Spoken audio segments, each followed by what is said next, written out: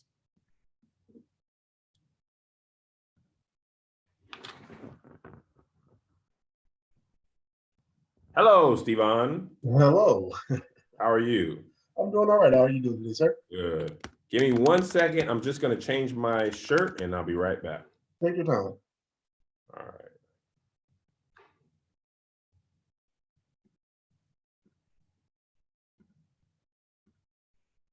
All right.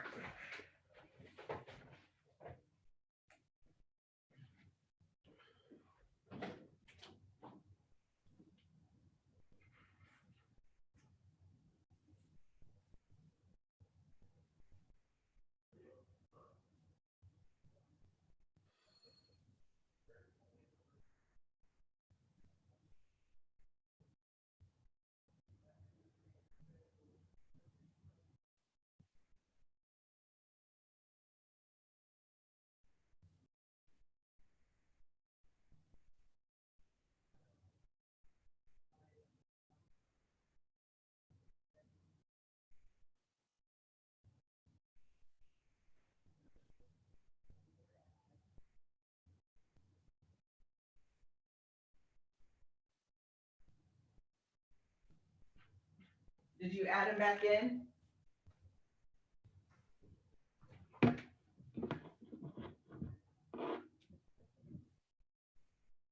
Oh, he did add him back in?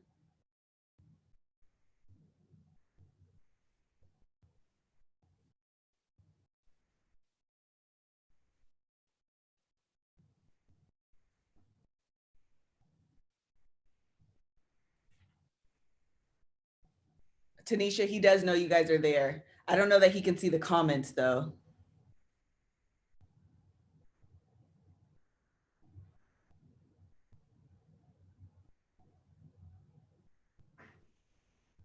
Steven, can you hear me? Oh, he has ear pods. Hello? Can you hear me? Mm-hmm. Perfect, great, okay. All right, so Kevin is just changing from his Dear Kev outfit to just kind of something more casual. Okay. So I'll wait for him a little bit. I don't think you can see these comments, right? I can't see anything except you. Okay, cool. So we are streaming, like I said, to YouTube. I don't know how many people are in here. We can get anywhere from 2 to 500 to 1,000 people. It just depends. It's 500 people in here right now. Okay. So what we'll do once Kev gets started is kind of I'll rehash our conversation with Kevin, even though I've already done that, but just so like we're all Sure. page. And then, like I said, you guys will talk for about 60 minutes or so, up to 90 minutes. Mm-hmm. And we do have 4 ads. I'll discuss with Kev. Typically we intermingle them in, but depending on like how heavy the conversation is, sometimes it makes more sense to add them later. So we'll just kind of like, we're going to take a break here and then we'll do like an awkward pause and kind of come back. Okay. So we can insert the ads later. And that's pretty much it. I don't think you have to be able to see the comments. It's really not that big of a deal, but if Kev sees any questions that come up, he'll just ask them from there. And I think that's it. If you want, you can briefly introduce yourself to our Patreon crew. Sure. I'm Steven Lewis. I'm a licensed marriage and family therapist based out of Southern California in the South Bay. My office is in Torrance. And I worked with individuals struggling with imposter syndrome primarily, and I also do some work with couples as well. Cool beans. And you were on OWN's, Love Goals. What was it called? Love Goals. Love Goals. Yep. I wanted to say relationship goals, but that's Mike Todd's book. There you go. Yeah, his is his relationship goals. Okay, so if he looks familiar, that might be why. Yeah, you saw me talking to Benzino. Okay, cool. I can see them still. I really am intrigued and interested in this topic. I think men and women both are going to find something valuable from this because imposter syndrome shows up in more ways than one, and especially, I mean, it just affects everybody, men, women, it affects everybody. And it can show up in like your relationships, and more commonly, it can show up in your professional work environments. So that's kind of what we're gonna talk about there. So I'm super excited. I think this is gonna be a great conversation. Okay, Kevin, I moved this a little bit, but you can put it back to how you had it. Okay.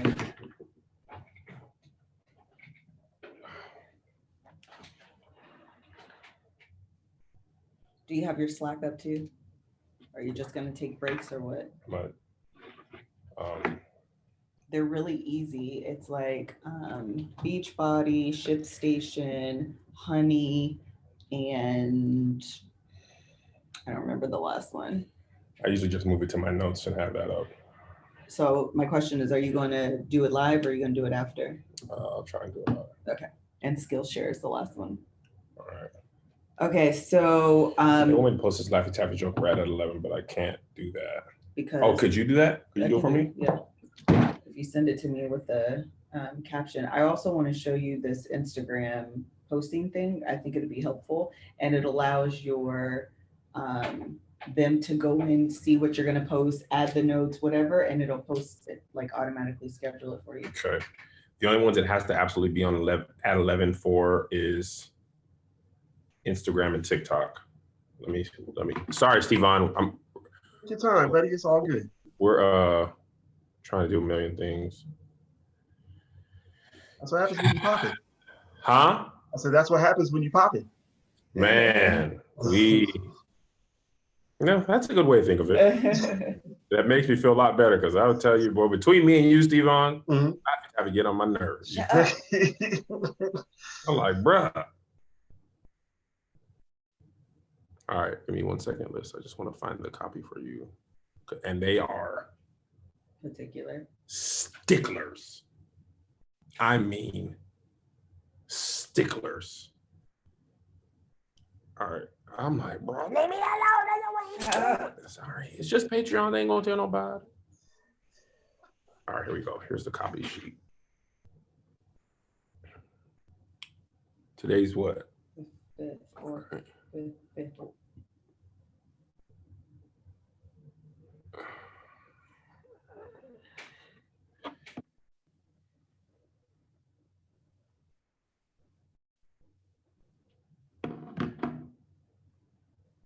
He said, can we make sure she's able to do all the tax correctly, or we can push today till 12:30? Just push it.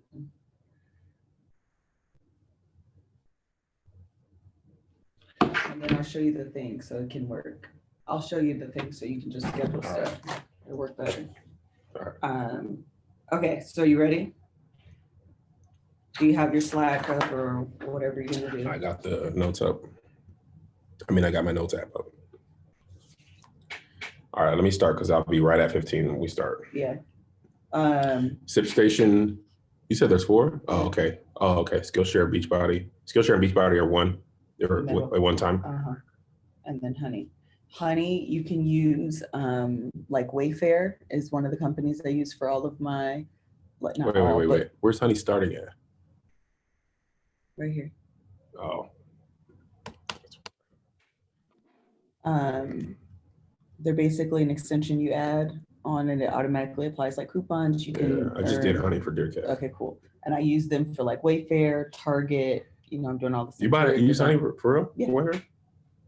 Cool. That's good because I actually. Okay. Right. So the questions are, you're going to talk about it in a professional setting, and you can talk about it like as a man, how it impacts you just, trying to be a man in your own household. Yeah. And make sure you get him to define what it is. And then you can describe a feeling or a situation that you've gone through, or maybe you've encountered it, and just just kind of have that kind of conversation and dynamic. Maybe being a Black man in an environment, or being at home and feeling especially the pressures of COVID-19 and providing for your family, and this possibly being the like, gotcha, you know what I mean? Yep. Okay. How did you make this like this? How to make what, like what? The comments like this. Because I narrowed it. Oh. I liked it like that, but I know you probably didn't, so I can see it down low. I like it like this. Yeah. Okay, so what does imposter syndrome look like? What does it feel like? And he can obviously. Is it all written down? Yes. Oh, okay. I'm like, you seem like more than you said. No, right. I'm trying to just give you some meat onto I'm trying to give you some meat. What experiences can heighten that, and just. Are you gonna be watching? Yeah. All right. And then if you have time, how does it affect men and women differently? We've already had this conversation. Mm-hmm. I'm just catching you up. She's not creative though. She's not creative though. I'm just that this pre-production is for you. Yeah, this is all for you. I know what I'm doing.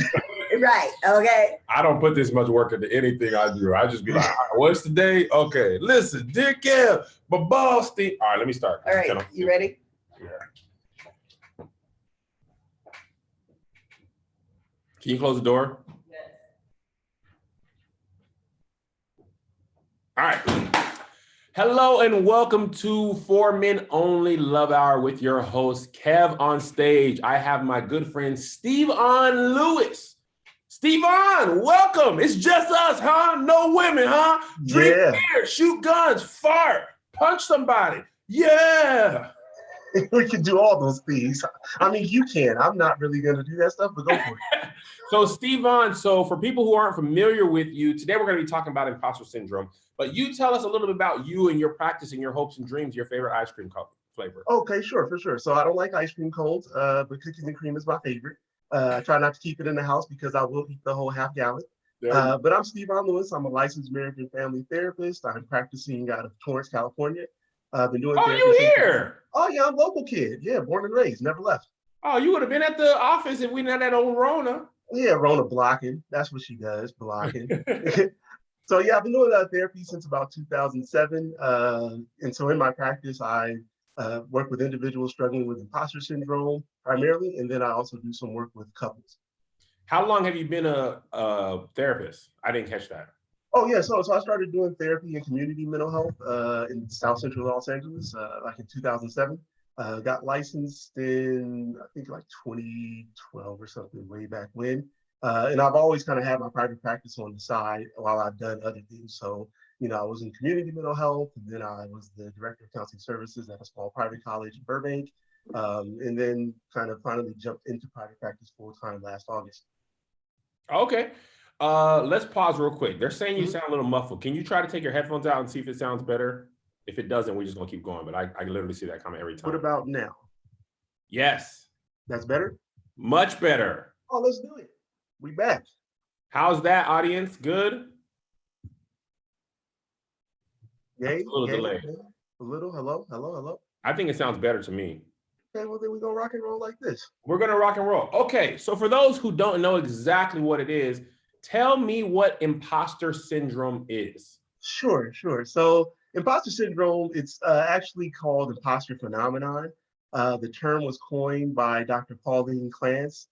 She's a psychologist out of Georgia, University of Georgia, I believe. And she kind of coined the term back in the late 70s, like 1978, I think. And this is when she was doing some work in a graduate school program for therapy. And she was working with women. And so she was finding that a lot of the women while they were kind of presenting with good grades and doing really well, didn't have this confidence or belief in themselves that they knew what they were doing. And so they constantly felt like a fraud, right? And so like the term kind of, I guess morphed into imposter syndrome because it's, I guess, more palatable. And so then we kind of got to a place of where people, or the people I work with, kind of present, and we look at them and you'll say, this person is killing it in life. That they're kind of, really successful. Yeah, maybe got, multiple podcasts, family, not nice beard, handsome individuals, talking about Kev, not myself. But then for the individual, they aren't able to connect with that success, right? So they constantly feel like they're on the brink of being found out to be a fraud, right? Was it like the the Wizard of Oz? You like push the curtain back and you find out it's like a tiny man behind there? Exactly, and that's their fear, is that at some point they're going to be found out for not really having the abilities or skills that they have. Interesting. Interesting. I think that's how common would you say that is in Black men? Oh, I would say it's probably fairly common. Kind of what I found in working with these individuals is that it shows up in people of color that are kind of in majority white spaces. So kind of when you look around the room, you're the only person in the room that looks like you. And so you start to question, not that somebody, maybe it's something that someone did, but you're just like, hey, no one else in here looks like me, acts like me, talks like me. I'm not sure I'm in the right space, right? And so there's always this little bit of doubt about whether I actually do belong in the spaces that I am in.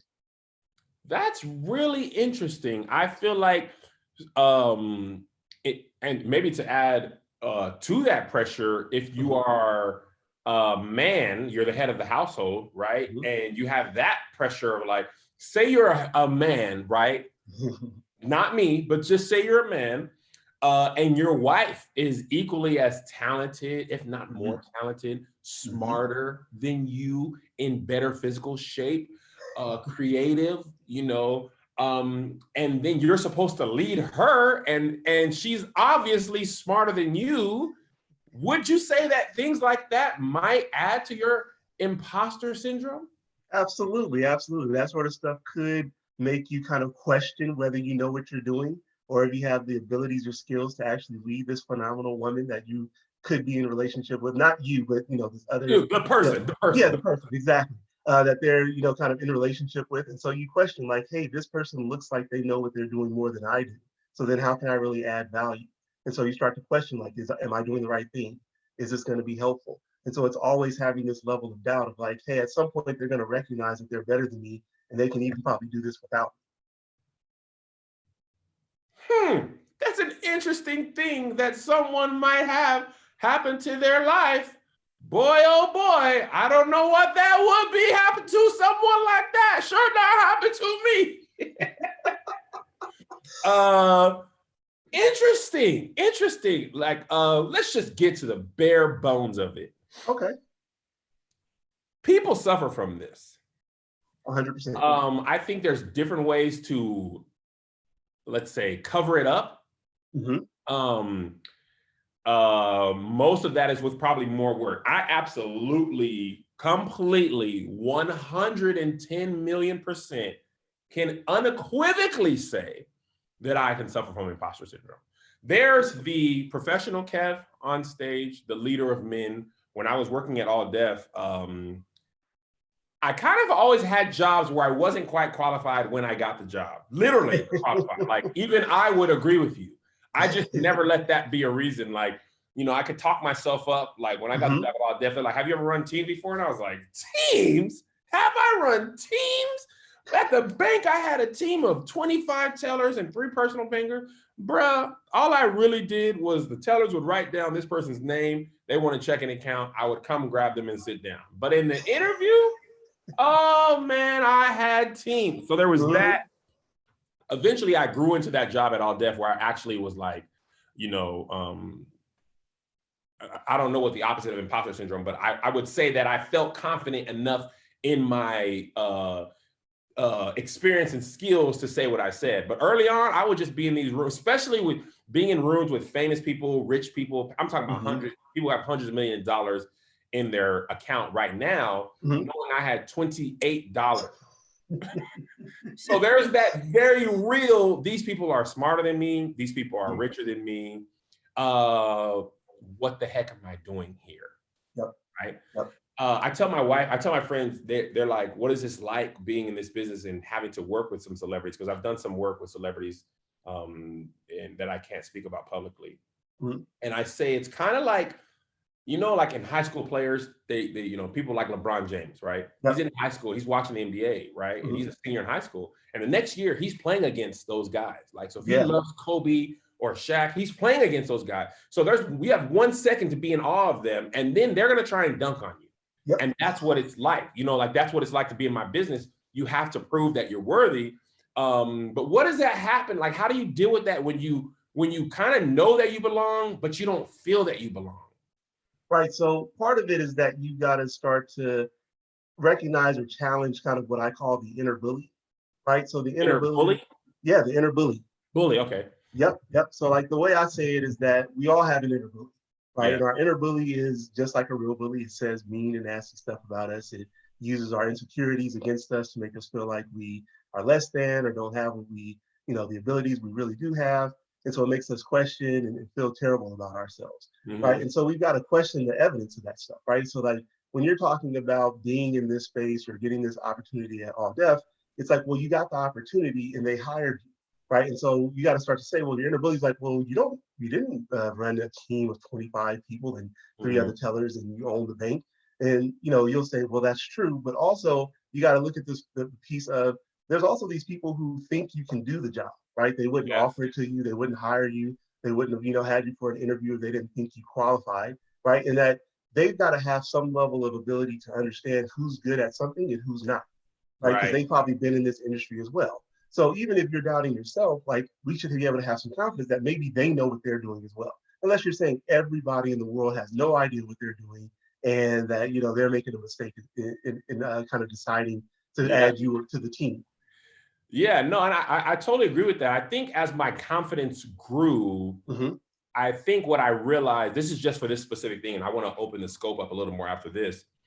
There was a skill I had that they didn't, right? They had money, they had age, they had power, but they did not have the knowledge of the internet. So I was like, I remember when this actually happened kind of early.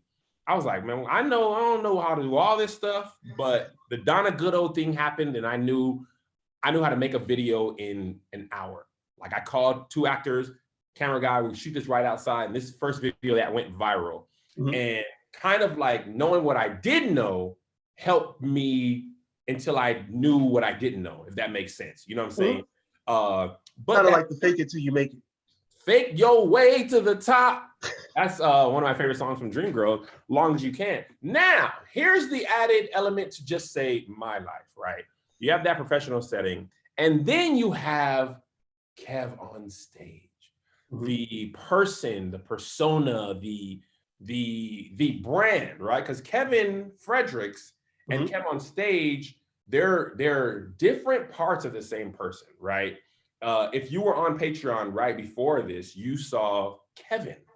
Kevin is the person who's listening to his wife, how do you want the show, drinking water, not in performance mode. I've been using the term performance mode a lot because that's the persona that people see most of the times they come in contact with me is Kev on stage. That is the performative version of Kevin Fredericks. That is not who I am all the time.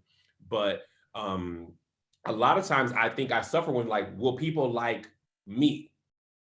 You know, like the actual me, the one who's not funny all the time. You know, that's part of the reason why I don't be liking people who I don't know around, because it's like hard to be me if you want me to be Kev on stage.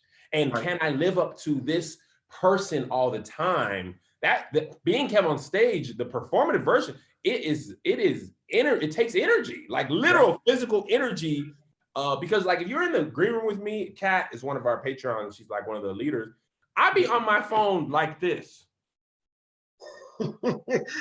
No enthusiasm. Yeah, nothing. Just, and then when it's time to go on stage, it's go on stage. But I think I guess what I suffer with, and maybe other men do, maybe not that specifically, is that version of me, the one who's not the one people expect. Is that enough? Right, and that's exactly kind of what imposter syndrome is, right? So it's this thing of I've got to live up to this standard all the time, right? Yeah. That there's no flexibility, there's no gray area. It's either I'm great or I'm terrible, and that if I make a mistake, Why is that? Why is the only sink or swim? Why does it have to be that way for us? So what I found in working with people struggling with imposter syndrome is that oftentimes it comes from childhood. You know, I don't want to kind of pull out everybody's junk from their backpack or Here we go. Here we go. But, you know, I mean, hey, it happens, right? So like in childhood, sometimes, you know, people have had a parent who was super critical of them, kind of always pointing out where they weren't doing a good job or where they needed to improve. And then also kind of couple that with a lot of where they were doing well, right? Yeah. So they just heard, hey, you always need to fix this. You need to do this. Sit up straight. You know, don't slouch. Don't put your elbows on the table. See, I felt like you were talking to me. I was like, you know what? I am slouching. Yeah, right. And so doing a lot of that stuff, or that if they accomplished something, it had to be something really amazing, right? Like they didn't get, you know, a lot of accomplishments for like getting an A in a class. You had to like graduate with honors, right? Like that's how you really get acknowledgement in your household, right? So you start to find that like, hey, it seems like I don't do most of the things well because I'm always being told that something needs to be fixed. And so we start to develop that narrative of ourselves as kids that, hey, you know what, I'm just barely kind of getting by. So I need to work extra hard. I need to kind of be on top of it because I really don't have what it takes to really be well or be good. You know what else too, Stevon, as you were saying, I was thinking about that. One of the things that could add to this is this pandemic. You know, this pandemic is like, it ripped away the way the old thing works. Like for me, I was generating huge amounts of income at times, you know, on tour and with merch. And with this pandemic, a lot of that changed. Luckily, I have ShipStation. As most folks adapt to this changing world, we're all going to be buying more stuff online than ever before. Like I haven't been selling merch in clubs, but I have been selling merch through, you know, ShipStation. If you're an e-commerce seller like me, are you ready to meet the demands of our new delivery culture? Be ready with ShipStation. ShipStation helps online sellers of any size get orders out quickly, save money on shipping costs, and keep customers happy. No matter what you're selling, Amazon, Etsy, your own website, ShipStation brings all your orders into one simple interface, making them really easy to manage from any device, even your cell phone. Listen, you know, Stevon, what's crazy is even though we are not companies as big as Amazon, people expect the amount of speed from Amazon. Even if you're not Amazon, they want 2-day shipping, they want it fast, and it's nearly impossible to keep up with that without something to streamline your orders like ShipStation. For me, it changed the game for us. It allowed all of our orders from different sites to come in, orders from my wife's stuff, my sister's book, from my stuff, all one place, one streamlined thing, and it's perfect. ShipStation works with all our major carriers, including USPS, FedEx, UPS, even Amazon Fulfillment, so you can compare and choose the best shipping solution for you and your customer. And right now, the Love Hour listeners can try ShipStation for free for 60 days when you use the offer code LOVE. Make sure your business is ready to meet the demands of delivery culture and get started using ShipStation today. ShipStation.com today. Click on the microphone at the top of the homepage and type in LOVE. That's ShipStation.com, then enter the code LOVE. ShipStation.com. Make ship happen. Okay, so I want to continue on that thing that we were talking about. And I want to ask you about the difference between imposter syndrome and insecurity. Because I feel like I probably suffer from imposter syndrome and maybe insecurity in different ways. What are the similarities and differences? Sure. So I think that like insecurity is, I guess, kind of maybe a precursor or a lower level version of imposter syndrome, right? There are appropriate times for us to kind of feel like maybe we don't know or we aren't kind of sure, especially in new spaces or in spaces where, you know, we haven't kind of performed well before, for us to kind of question or be, you know, concerned about our ability to thrive or excel in that space, right? And I feel like that's a little bit insecure. Like I'm not sure that I've got it. But I think the difference is with imposter syndrome is that feeling doesn't leave even after you've got some level of accomplishment or, you know, some evidence to support that you do know what you're doing. So you've got promotions. So it's not, it never goes away, even 100%. when you have evidence contrary to your feelings. Yep. So That's interesting because I can definitely see that. For me, it's crazy. It sounds, I'm gonna tell you why I'm laughing. One, it's a defense mechanism. And two, when you say some of your thoughts out loud that you think, they sound silly because it doesn't make logical sense. But boy, when they're in your head, they make all the sense in the world. So I'll tell you what I suffer from. Tony Baker, me and Tahir went on tour for 2 years, right? Tony has had more fans on me on Instagram for the longest, right? So there's two things I suffered from greatly. Tony is likely could easily be, if you said Tony's a better comedian than me, I would not argue with you, right? He is a great comedian. He's my son in the room here, favorite comedian is Tony Baker. He will come out of the green room when he's at shows. Oh my gosh, doesn't even hide it. He'll come out of the green room when he's at shows, watch Tony Baker, and then go back in the green room when I come in, right? When I come out to perform. So our third tour, me and Tony were talking, and it was time for him to go. He was like, "Nah, Kev, I want to be on tour with you." I'm like, "Bro, you are a headliner. You need to go on and be on your own, right?" But here's why I suffered, Stevan. Now I'm like, are people gonna come see me?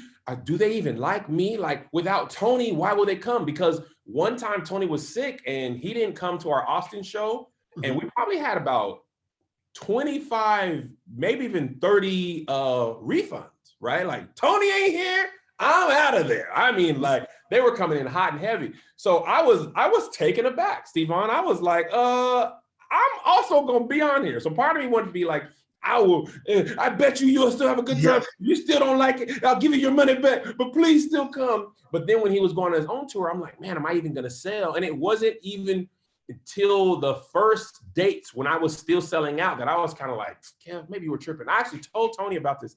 He was like, man, it's crazy, because I thought the same thing. Like, I knew you would sell, but he's like, what will I do? Like, without Kev, are people gonna come see me? Now, mind you, we both have millions of fans and no data to suggest that people won't come. Like, I sold out 98% of every show I've done over the last 2 years. And I mean, like, literally sold out, not like the fake sold out. But here's the thing, Stevan, it doesn't matter. Every show I have, I'm like, am I gonna sell? Are people gonna come? Like, why is it like that?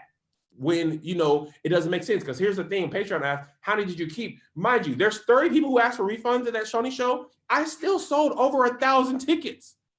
And none of it mattered, because the 15 people who backed out were all I could think of. Help me understand my crazy way of thinking. There you go, exactly. So it's our brain's way of kind of focusing on wanting to be better, right? So we got this narrative of I need to be exceeding or being successful or excelling in life to kind of be considered doing a good job, right? And so what we do is we're looking for, well, where are the failures at? And so it's kind of like a test, right? If I'm on a test and I get 9 out of 10 and I look at the one I got wrong, I don't care about the other 9 that I got right. None of that stuff gets reinforced. I only focus on the one that I got wrong. How can I really feel good about myself? How can I feel like, hey, I got this, I know what I'm doing? All I'm focusing on for the next hour or two is the fact that I got this one wrong. How did that happen? How could I be so stupid and dumb? Right? So like, you're ignoring. This makes perfect sense to me. This is exactly how I think. This is perfect. Because that's how you get better, right? I don't get better by focusing on what I'm doing well. I get better by cleaning up the areas that I'm not doing so well in. That's what we tell ourselves. And I'm saying it's just as important to focus on what you're doing well and what you're accomplishing, to be able to continue to do that and then add stuff to it, right? And so I think oftentimes what people do is we ignore one over the other. And so in your scenario, it's like, hey, you're focusing on 15 people that wanted a refund because Tony didn't show up, as opposed to the other 1,000 that were like, hey, we don't care if he never comes back. We're here to see you. It is so crazy, because I realize now that you're saying it, I realize I do it in so many different ways in life. Like, for me, it's almost like nothing is ever enough. Nothing is ever good enough. Like, it's, I don't compare myself to my actual class of people who are doing what I do, right? Like, I literally will say, Issa Rae, who's younger than me, murdering at life, right? Like, killing it. I mean, shows, she lost weight. Like, even, like, here's my thing. This is, we'll get to this too. All the excuses I have, she could have too, but she lost weight. She got that first show, she lost weight, and she kept it off. Usually when people lose weight and it comes back, I'm like, yes, they're just like me. But when they lose it and keep it off, I'm like, wait, they're beating me at something. And I have a nice house, beautiful wife, healthy children, great credit, own homes, all of these things. And I never think about any of them. Right. It's only I can't lose weight. I don't have a movie. I don't have a stand-up special. I don't have LeBron James won 4 NBA championships. I didn't make the team. Like literally though, Steve, I'm joking, but I'm not joking because I used to hoop. I'm like, why don't I win the NBA championship? Is it because I'm not in the NBA? Like that's part of it. And when I'm on stage, I can be killing. Every other comic I know is like this too, murdering. We see one lady in the back corner, one guy on the third row, not laughing. On our first 2 tours, it was crazy. We would come off stage and they'd be like, bro, did y'all get dude in the red coat to laugh? We killing. That red coat guy is not laughing, and that's all we see. Yep. Why, Stevon? Help me understand why. Because, well, it's a couple things, right? There's that culture of comparison, right? Is that I need to do what the next person is doing or better for me to be good, right? So I've set this bar for myself based on somebody else's abilities or skills, right? The other thing is that we kind of focus or tend to focus on defining ourselves by our failures, right? So, what I hear oftentimes when working with my clients is that they do something really well and they don't celebrate it long enough. They're like, oh yeah, I did that. And then it's on to the next thing, right? And it's like, well, time out. Like you did this thing. Well, if I stay there, I'm going to be complacent and I don't want to get to a place where I think highly of myself. And I'm like, well, that's not who you are in general. You're not a person that walks around like, your shit don't stink kind of, right? Or that you're just everything God's gift to life, right? You're not that type of person. I'm also saying, why can't you celebrate that? If you're going to spend, 10 hours thinking about what you didn't do well, why can't we spend another 10 hours thinking about what we did well? I'm saying just be fair, right? And oftentimes people aren't doing that. They, get a promotion. Oh, that's good. But now they start to focus on, well, I've got these new people reporting to me. What if they don't like me as a supervisor? It's like, well, time out. Let's just be happy about this promotion for a little bit before we start to think about, how the world's going to end tomorrow. I think I definitely, it's so crazy how I think all this stuff. I feel like resting on your laurels is dangerous. Now, maybe in my line of business, this is more heightened because I've been in this business a long time, like professionally, and also been watching. And I've seen people rise to the top and fall. I've seen people fall off. I've seen people who were hundreds of thousands, millions of followers ahead of me, engagement ahead of me, deals, brand deals, all that. And then I've caught up to them or surpassed them. So I know that if that happened to them, then that can happen to me. So I can have a video go viral, 1 million views on Sunday, literally Sunday. If by Wednesday I haven't had another video reach that, I'm like, I lost it. I don't have it. The internet. There will never be another video. And let me tell you about the impending doom thoughts. There you go. You want to talk about silly, Stevon? You want to get really crazy? You want to hear some of the stuff I have thought? Let me tell you, impending doom. Beginning of every tour, I lose my voice a little bit because I go from regular amount of talking to that plus 3 shows plus travel. What if I'm never able to talk again? What if I get in an accident and someone chops my hands off and then I can't hold a microphone? How will my family survive? And then at the time I'm thinking it, I'm just like, I'm out of here. What if I'm sick and I can't perform? What if I have a bad set? Like, it's crazy. These things aren't even like, my hands being chopped off, like that's not even logical. But in my mind, it makes the most sense.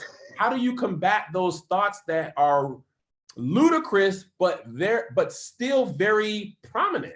Right. So I call that catastrophizing, right? Is that you've gone to the extreme of worst case scenario that can happen if something were to happen, right? And so you spend time focusing on that. And so part of what I do when I work with people is try to get them to understand the difference between kind of the possibility of something happening and the probability of something happening, right? So just because something's possible doesn't mean that it's highly probable. Like, could you get your hands cut off and not be able to hold a microphone? For sure, that's possible, like anything in the world. The cartel was in Ozark. They could have kidnapped me and cut my hands off. I saw it happen to Jason Bateman. They didn't cut his hands off. They did kidnap him. Also, I don't run money for the cartel. But in my dream, it doesn't make that part doesn't come into play. Exactly. And it's like, well, how probable is that to happen? Like, how likely is it that tomorrow you're going to be involved in some situation where your hands get chopped off? It didn't happen yesterday. It didn't happen over the last, however old you are, years. And so tomorrow's going to be the day. Like, I highly doubt that. And so again, it's starting to temper those thoughts or those statements that you're telling yourself about because something is possible, that it's also highly probable. And then the other part is kind of like comparing yourself to other people, right? And so that when something bad happens to someone else because they had some success and now that didn't work out for them, and now you surpassed them and you're on top, that it can happen to me. And it's like, well, why is your story going to be just like theirs, right? Because there's other people in the industry who've been, in the game for a long time, had story careers in comedy, still killing it, still having influence. Why couldn't he be one of those people?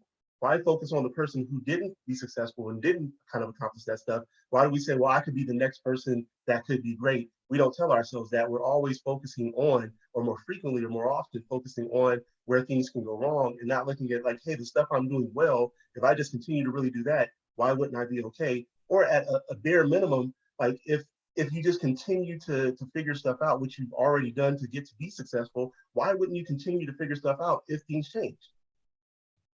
I don't know. Okay. I don't know why you're making sense and I'm not. Let me tell you what thought has never crossed my mind. When I think about the creators who have failed and burnt out in flames, I never think about the people who I've been watching since I worked at Boeing who are still doing. That thought has literally never crossed my mind.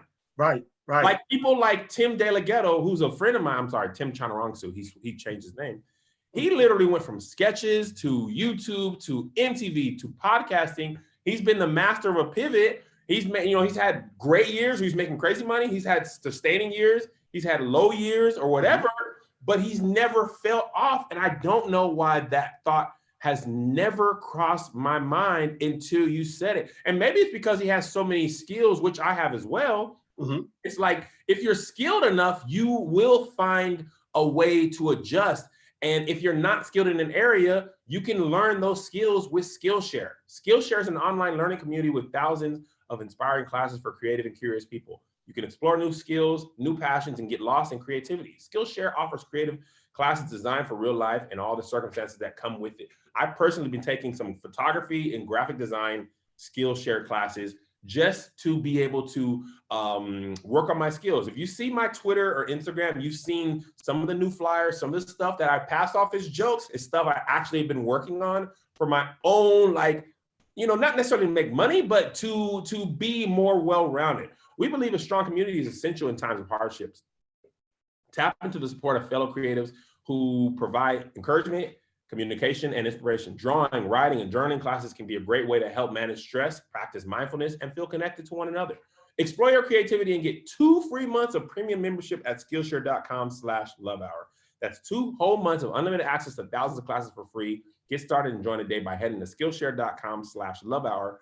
That's 2 free months of unlimited access to thousands of classes at Skillshare.com/lovehour. And also, it comes as no surprise that we're all stuck in our homes for a while. It's important now more than ever to stay active and keep moving with Beachbody On Demand. It's the easy-to-use streaming service that gives you instant access to over 1,300 super effective workouts suited for anybody at any time. The secret to getting results is getting started. Now listen, the one time I was able to get in good shape in my life, which was about, don't mind how long it was ago, Steven, just forget about it. But the one time I did, it was using Beachbody and being really committed. I did P90X, I did Insanity, I did P90X or Insanity twice. And next thing I know, I was an Adonis, a hunk of glowing abdominal glory. I was chiseled in stone. And guess what? Beachbody's still available for you. Now you can check out some of Beachbody's newest programs like Morning Meltdown 100 and 80-Day Obsession and start every day. I really want you guys to try this service because it's amazing. It's tried and true. I've actually used it on my own man boobs and they were smaller at the end. Right now, my listeners can get a special free trial membership when you text LOVE to 303030 303030. You will get full access to the entire platform for free. All the workouts, the nutrition information and support, totally free. Again, just text love to 303030 and get the body you deserve. Continue your thoughts, Stevon. No, so I mean, what you were saying about kind of being able to pivot and why we kind of get sucked into this idea of looking at where we aren't doing well and why it impacts us so much, even though there's counter evidence to kind of support that we are doing things well. It's like in therapy, I use a lot of analogies because I think they make complex ideas. I love analogies. Please 100%. use them as much as you want. So the analogy I use for that is kind of like the stock market, right? Like the stock market goes up and down, right? And it goes like this and it's doing this. And so these ups are like when we're doing really well, downs, you know, oh, we lost some money, and we can freak out behind that stuff. The thing to really pay attention to is kind of the trend line, right? And so I think oftentimes, you know, day to day, things can happen. You know, you had 1 million people view this one video, and then the next day you had 34,000, and you're like, oh my God, my career's over, it's a done deal. And it's like, Yes. well, is it really? Is it really? Maybe it is. It could be the precursor, like the sign. Don't like, say that. Don't even say maybe. No, I'll help you. Don't worry about it. After this, I got you. It's like you can get really freaked out about that. But I'm saying like the trend line has been like your career has gone like this. Like there's been a lot of this throughout the kind of course of it, but the trend line has been it's going up. And so like why would that? Why would we not focus on kind of where it's been going as opposed to kind of what happens on a day to day? I don't know, Stevon. It's a great point because for the most part, my numbers have been trending up for years, and it's crazy because I compare myself to people who are not even playing the game the same way as I'm playing it. Like I post a video a day. It's my design, my own. Listen to this. My own design approach isn't virality. It's consistent videos. I'm not swinging for home runs. They're too hard. I'm just swinging for singles. I'm making videos every day. Some will be great. Some won't. Some will do great. Some won't. I know that. But if so many days in a row go by and it ain't 3,000-4,000 comments on Instagram, then I'm like, this is stupid. I need butts and boobs in my videos like those other guys did. And they killed, you know, they shot all their followers up. You know what I mean? Like, that's not really a thought that I have. But even my own approach to my thing, I compare myself to people who are playing the game totally different than me. But in my mind, that comparison makes perfect sense. But as you talk, I realize it doesn't make perfect sense. Right. I mean, it's so analogies, right? So you used to hoop, you said, right? I was here with it. Yeah, it was out there. Yeah. So oftentimes what we do is we look at how somebody else is doing it and being successful, and then we determine for ourselves we need to do it their way, right? So the analogy I use for that is kind of the difference in the game between James Harden and Russell Westbrook, right? So Russell Westbrook is like high energy, you know, he's high, what I call like high investment, high return, right? Like he's going hard, he's, you know, one end, other end, making a block, getting a rebound, dunking on somebody, making a shot pass, like he's energized up and down the court. James Harden, not so much, right? He's kind of what I call a low investment, high return kind of player, right? And so his approach is to kind of, you know, he's not running fast as Westbrook. He uses speed sparingly, but he's super effective. And so I'm saying, like, I don't know that he needs to play like Westbrook to be really good. He plays like himself, which is different from Westbrook. I mean, we can debate on like defense and stuff like that. But at the end of the day, you know, all-star as well. And I'm saying he's getting it done. So I think if your approach is working for you, doing a video a day, who cares if it's a home run or if it gets the most followers or whatnot? It's working for you, and that's okay because you're you and you don't need to be someone else. Were you auditioning to be my therapist today, or were you just doing this because Melissa reached out to you? No, the goal is to absolutely be your therapist. Okay, because this is like, I have a therapist, and I should say had a therapist, because I'm like, this guy is using basketball analogies on me. I love sports analogies. I don't use as much because I don't want people to go with them, but this is like, yes, it's so much great stuff, and that makes perfect sense to me because I think you tend to, here's the other thing that I know I do. I minimize my greatness, right? I highlight other people's greatness, but I don't acknowledge their weaknesses at all, and I highlight my weaknesses. So I'm not even in my comparison, I'm not even comparing apples to apples. I'm comparing my worst to their best and my and whatever the other version of that. And I don't even give myself credit for my best. You know what I'm saying? Yeah, no, for sure. Is that like you explain away, what you did, and this is what people with imposter syndrome do, is they explain away things they did well as something, as a result of something that wasn't about them, right? So it was luck, or that person liked me, or I knew this other person, so they gave me an opportunity, or that, that day it was really easy, so that's why I got an A in the class. And part of me is questioning, like, well, did everybody get an A? Did everybody get the job? I could have gone down there and I could have went on stage and I could have got 1,000 people to want to see Stevon tell jokes. Probably not, right? So it's like, hey, you actually had something. And so what we do is we tell everybody else that's really being, oh, well, that person's phenomenal. They're really funny. They're, successful. They're good at what they do. Oh, look at that. Everybody loves them. They're so intelligent. And it's like, well, wait a second. They're human beings just like us. And, the fact that we aren't explaining theirs away as luck, or that they knew somebody and so they got the hookup, why are we doing that to ourselves?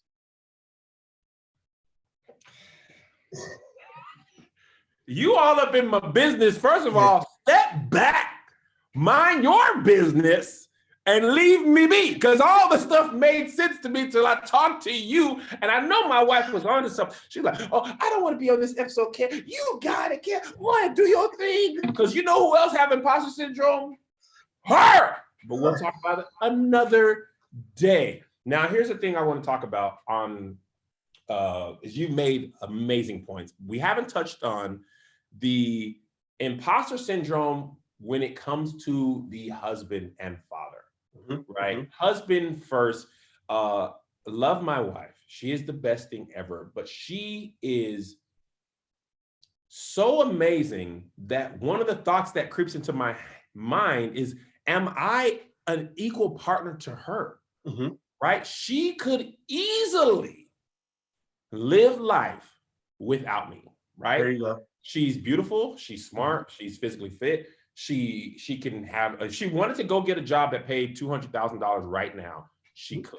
She could have another man. She could have a man with abs. She could have a man with more money. So then I'm looking at her and I'm like, why is she with me? And then we post pictures of each other or together. It's like, Kev, you done looked up. How'd you get her? She could be this. You did it. You think I don't read that? You're wrong. So now I'm like, what it does is it does two things. It makes me kind of question myself there, but also it makes me go even harder on the other stuff so that I can say, well, look at this house, but look at this house. Look at the backyard. You see it. You know what I'm saying? Like, look at the vacations and stuff. And it's like, why am I even doing that? Like, I do like vacations. I do want my family to be in a house, but I'm like, am I doing that so that she can see the value in me? Right. And therefore she won't have to go look for that in other people. And it ain't even like she has given me, this is a crazy thing, Stevon, and I'm gonna let you talk after this. Oh, I'm good. She has given me no reason at all in the world, in the history of our 20-year relationship, not even an inkling of a iota of a thought that she would be without me. Does not matter. In my mind, it makes sense for her to not need me, even though I'm the prize. I made this video yesterday. Said I'm the prize, right? So in my mind, I feel like I have to stack more and more achievements to validate someone who has never asked for these things to begin with. Like, she never even wanted these things, and I know that's not what she's built with. So why am I doing this? Tell me why I'm doing this. So first, congratulations on the 20 years in the game. That's dope. That's dope. Hey, popping. Yeah. So I mean, I think like some of the stuff I talked about in terms of what people present with, not to go back to kind of childhood, right? But there's also the part of imposter syndrome of where when we don't kind of see people that look like us doing the things we're doing, or kind of have examples in our kind of individual personal lives, right? Like our family of origin. So say I had a mom who barely made it, out of high school, or a dad who, was incarcerated or something like that. Then I start to question if I'm being successful, if I'm doing something well, kind of where did I get that from, right? And so in relationships, it'll start to show up of like, well, maybe I didn't have a model for how to be a good husband, how to be a good father. Right. So then I start to question, well, do I really know what I'm doing? Because I didn't see anything. I know maybe what not to do, but also that doesn't mean I know what to do, right? And so we kind of dismiss that success or our ability to be able to kind of figure things out. And we discredit that because we didn't have a model to follow. And so in a relationship, when you're talking about your wife, you're like, oh, my spouse is killing it. She's the mom, she's doing everything, and could be without me. Also, we're neglecting the fact or ignoring the fact that she was with you, it sounds like, well before you got to be Kev on stage. She was right? absolutely with me shooting in the proverbial gym. There you go. Exactly. I am Kev on stage because she helped me to become Kev on stage. And yeah, go ahead. No, and like ignoring the fact that like she has her own vision of who you were and who you are now. And like she was okay with who you were initially. Like she accepted you a long time ago. So that it wasn't that you needed to prove or continue to show like, hey, I'm doing this good thing. She was like, just continue to be yourself. Right now that you've got some success and all these other things come with it, for sure, that's amazing. But she was okay with you originally. Right. But we kind of tell ourselves like, well, she's so amazing. Why would they want to be with me? Right. And I'm saying that's you ignoring your own worth of value, what they see in you. And so part of what I do kind of with clients is I have them do an exercise I created called collecting data. Right. And so you have to kind of ask 4 or 5 different people, some family, some friends, some people who don't know you all that well, and kind of ask them what your strengths are. Right. And so what you'll find out is that as you start to get this list developed, is that a theme starts to appear. And it's who you are and what you're presenting to the world, regardless of kind of what environment you're in. Right. So like your family, they'll see some stuff, and then your friends will see some stuff, and then maybe some coworkers will see some stuff. But then as you kind of look at the list, you're like, hey, honesty popped up on all 3 of those lists, right? Or reliable popped up, right? And these are your core kind of values. And I think people need to be able to tap into kind of what they're putting out in the world as a core. And a lot of that stuff is really good stuff, but we don't see it ourselves. And so we kind of continue to question ourselves and our abilities in relationships or at work and stuff like that. Leave me alone, Steven. Never. I've had enough of you and your perfect answers and your quips and your analogies and you getting in between all the stuff in my life. It's interesting. I was thinking, as you were saying that, I was thinking about that. I don't know what this is about me, but when people try to tell me this, my friend Doughboy, I don't know if you know him, Tony, to hear these people who like are very grateful for the added benefit I have helped them with. When they talk about like what I've done for them, it makes my skin crawl. Wow. I would rather you say I suck at comedy and I need to get better than to say, Kev, I had never been on tour before. Me, I appreciate that. I'll be eternally grateful. For whatever reason, I don't know what it is about even hearing people say the stuff that we both know is true. I would rather them never say it out loud. I just don't know what it is. I'm like, don't say anything.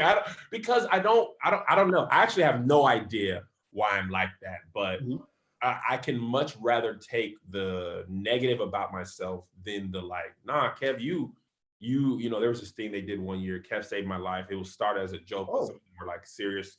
It was like, oh my gosh, please never ever say this thing again in your life. Never. All this good stuff about who you are and what you've been to them. Why? Don't bring that to my attention. Like I don't know what it is. Do you have any thoughts on that?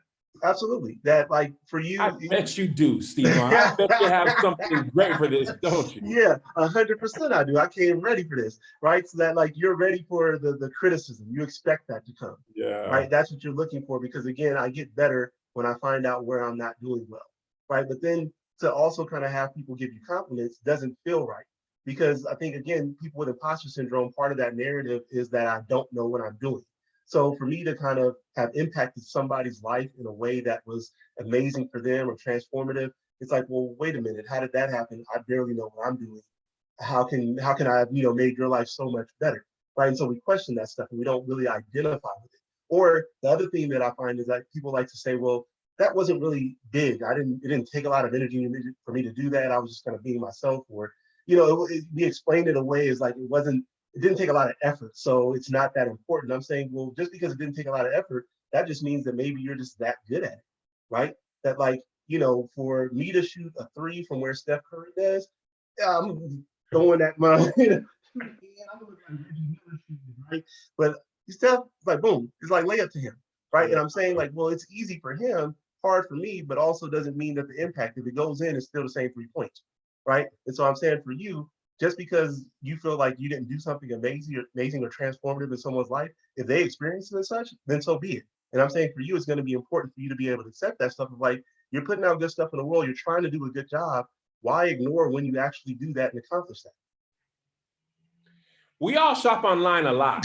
You know that you can make online shopping even better? Well, you can with Honey. Honey is the free online shopping tool that saves you money online. Honey automatically finds the best promo codes and applies them to your cart. Let me tell you what, we got a new house, Stevon, and it's amazing. My wife uses Honey. We both use it, but she particularly uses it on Wayfair and Target, where she buys a lot of our, furniture and decorative items from.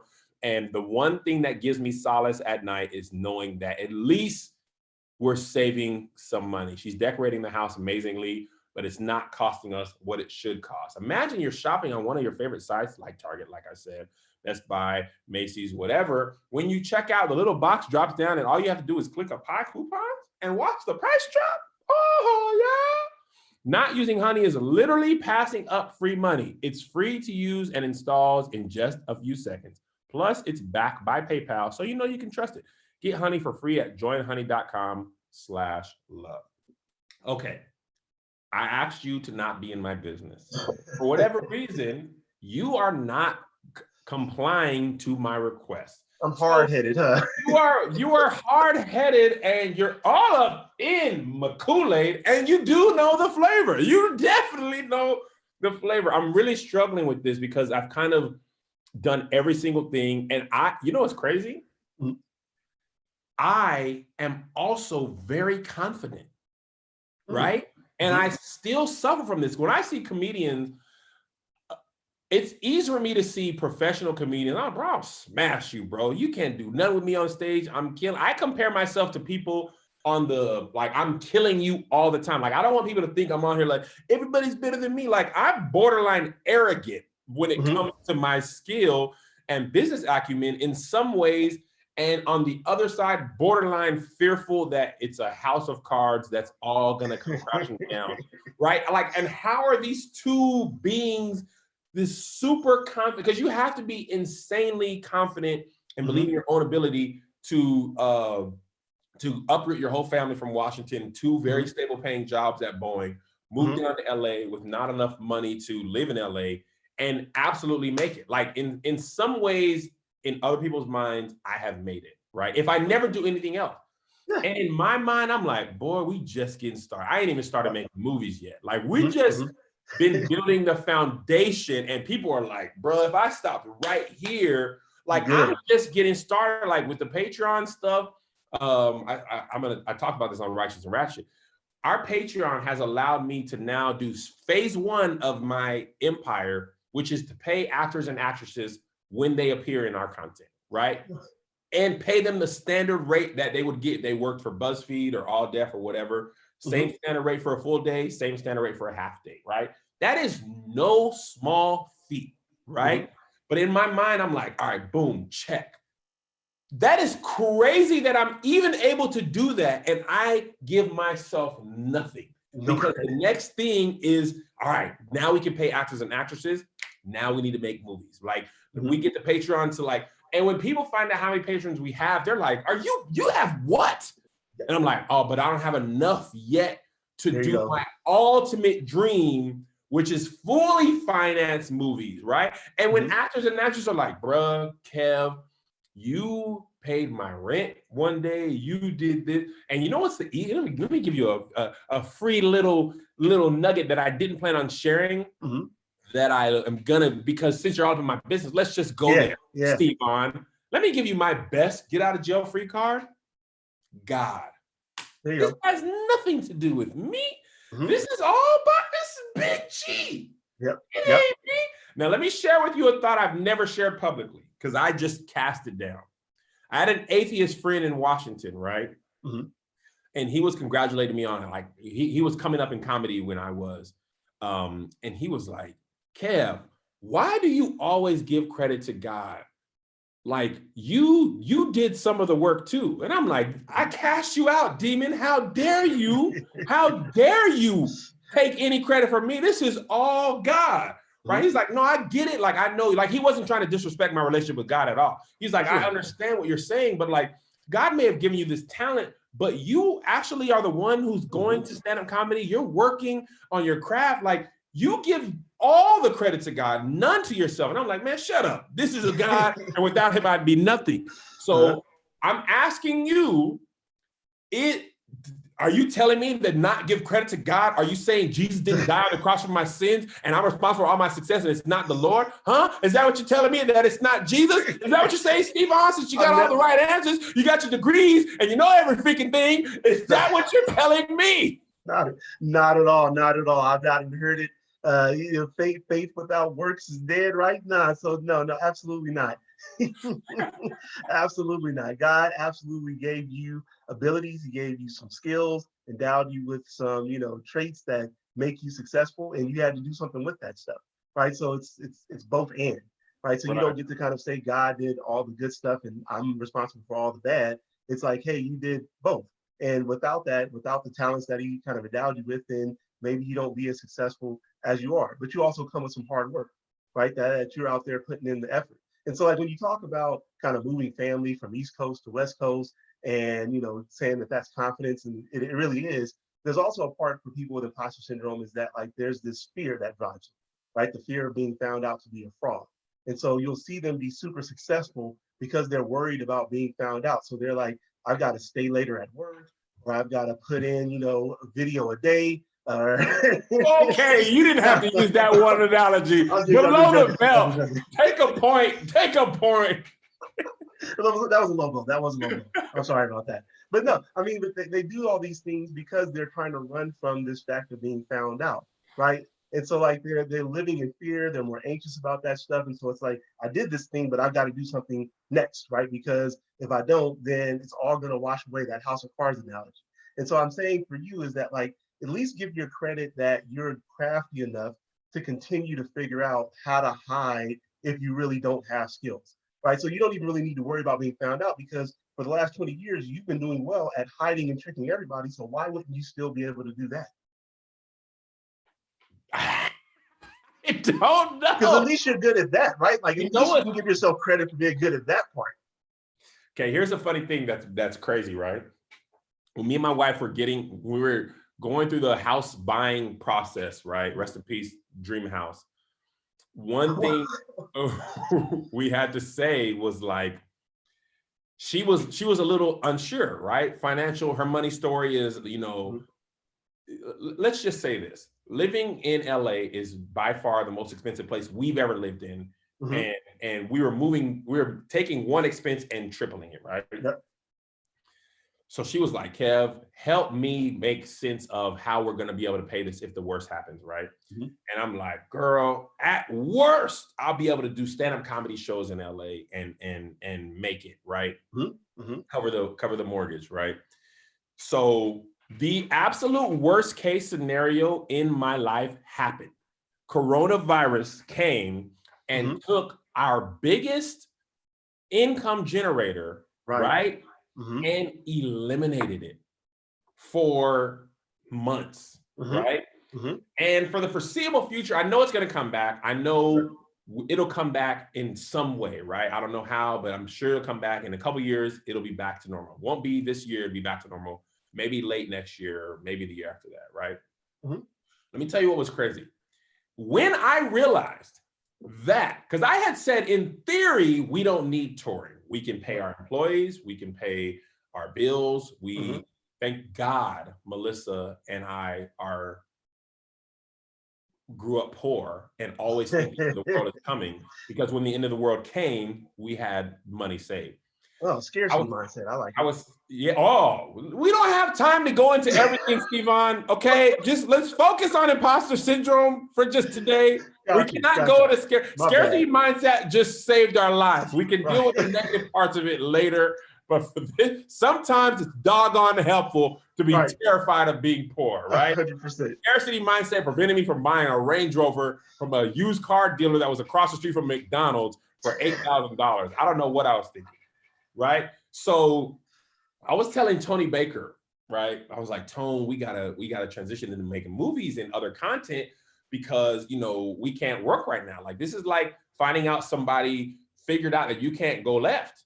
Mm-hmm. And you have a chance to either go right or develop a fadeaway game. It's like when Jordan realized he couldn't drive and dominate the way he did, and he came back at a doggone fadeaway mid-range and won 3 more championships without the athleticism he had in the first half of his career, right? 100%. So I'm telling Tony, the worst happened. The worst thing happened. Our biggest income thing got canceled, and guess what? I'm still here, right? I don't have the money I was making, but I can't even say that I'm losing. Like we're sustaining and even growing. My bank account's not dropping. Like it actually happened, but I feel no problem telling him that. But I don't listen to it for me. It is easy to be like, Tone, you took life's best punch. Yep. You got it. Like one thing Doughboy said to me when we lost the house that really kind of was like, dang, you're right. He was like, Kev, it took a whole global pandemic to prevent you guys from buying a house. Just think on that. Yep. If it weren't for a once in 100 years global pandemic, you would be living in that house. And that's something beyond your control that if you knew that was a possibility, you would have prepared for, but nobody knew, right? And that was the thing that I was like, dang, like I was definitely having a Derek Luke, Antoine Fisher, I'm still standing, I'm still strong moment. I'm still here. I'm still here. Right. And but I can't, it doesn't make as much sense telling myself that. And what is that about us? Like this was the Tabitha Brown video that I did. It's so much easier to give advice to others. But applying that to yourself, man, stop. It don't make sense. Shut up to me. That's the inner bully. I mean, the inner bully has told you that you don't know what you're talking about or what you're doing for yourself, right? And so we often kind of look at our lives as not being where we want it to be. It's not the finished product. And so therefore it's not good, right? It's kind of like, this wouldn't happen in real life. Like Steve Jobs doesn't go out on stage and talk about the iPhone, 10 or whatever it is, iPhone X or 11. And then, he knows he's going to make an iPhone 20 down the line and it's going to be better. But he doesn't say, well, just buy this one now because it's kind of okay and it's good and it's got some stuff. But really, in 5 years, we're going to release one that's even better. So that's the one you want to look out for, right? And so I think for you, what we do oftentimes is that we're seeing the finished product of where we could be, this dream house, being in movies. And because we're not there yet, we kind of diminish the quality of the product we have now. But I'm saying, wait a second, what you have right now is what's here. What you're talking about doesn't exist yet. So, so how can you really be focused on what doesn't exist yet and saying, well, that's better? It's not here. The technology isn't here yet. So like you can't even really be talking about that because it's not real. Let's talk about what's real. And what's real right now is that you got the best version of you killing it in the game on today. Like own that, sit in that, live there. Dude, where the heck have you been in my life? Where have you been in my other therapist? God bless that woman. No. You are done. No, Absolutely not. Absolutely not. I don't even know her name. She's amazing. Shout out to her. Is she? No, yes, she is. 100%. She's great. Man, that is something else, bro. I'm sorry, Liz, if this is not going the way you wanted it to go. But man, live in that place. You can see me naked right now because it's like the Patreon people, they know for real, like, and they're in here commenting, and I see all the hearts and loves. So they know you all up in here. You all up in here. You're like Batman when he fought Bane. And it was like, oh, I know all your, first of all, I know you're Bruce Wayne. He was like, yo, what? People are not supposed to time out. You are not supposed to be saying that out loud. And he said, let's not stand on ceremony, Mr. Wayne, and then beat the brakes off Batman. That's what I'm feeling like right now. I feel like I walked into Bane and I'm you're like, oh, you fight like a young man. Like, why do you know everything I'm thinking and doing, and why do you have a good reason for it? And I have nothing for you. Yeah, no, you're good though. I mean, and that's the part I want you to see, right? Is that you are doing the things that are making you successful. Like, I want you to be able to attach to your success, that things are going well because you are able to figure out how to make things go well.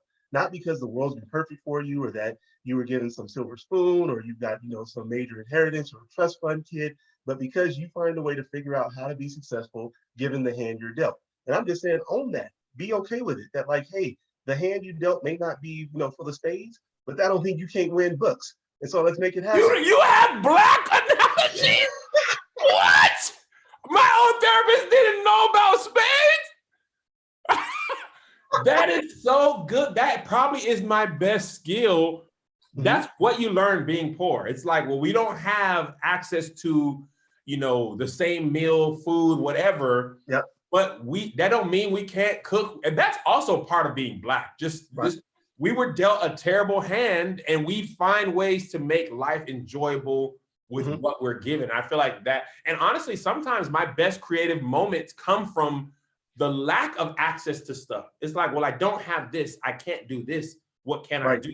Right. And it's crazy because, like, even without the tour, bro, we're good. Like, we really are good. We haven't had, and that was like very almost freeing. You know what I mean? Like, to find out that what you knew was true was actually true should give you the confidence to rest in that. But I feel like this is also part of the reason why I have so much trouble on vacations, relaxing. I'm like, I gotta keep going. But it's like, it's ridiculous to think that everything I've built over all these years will come crumbling down because I spend 5 days in Europe and I don't post one thing.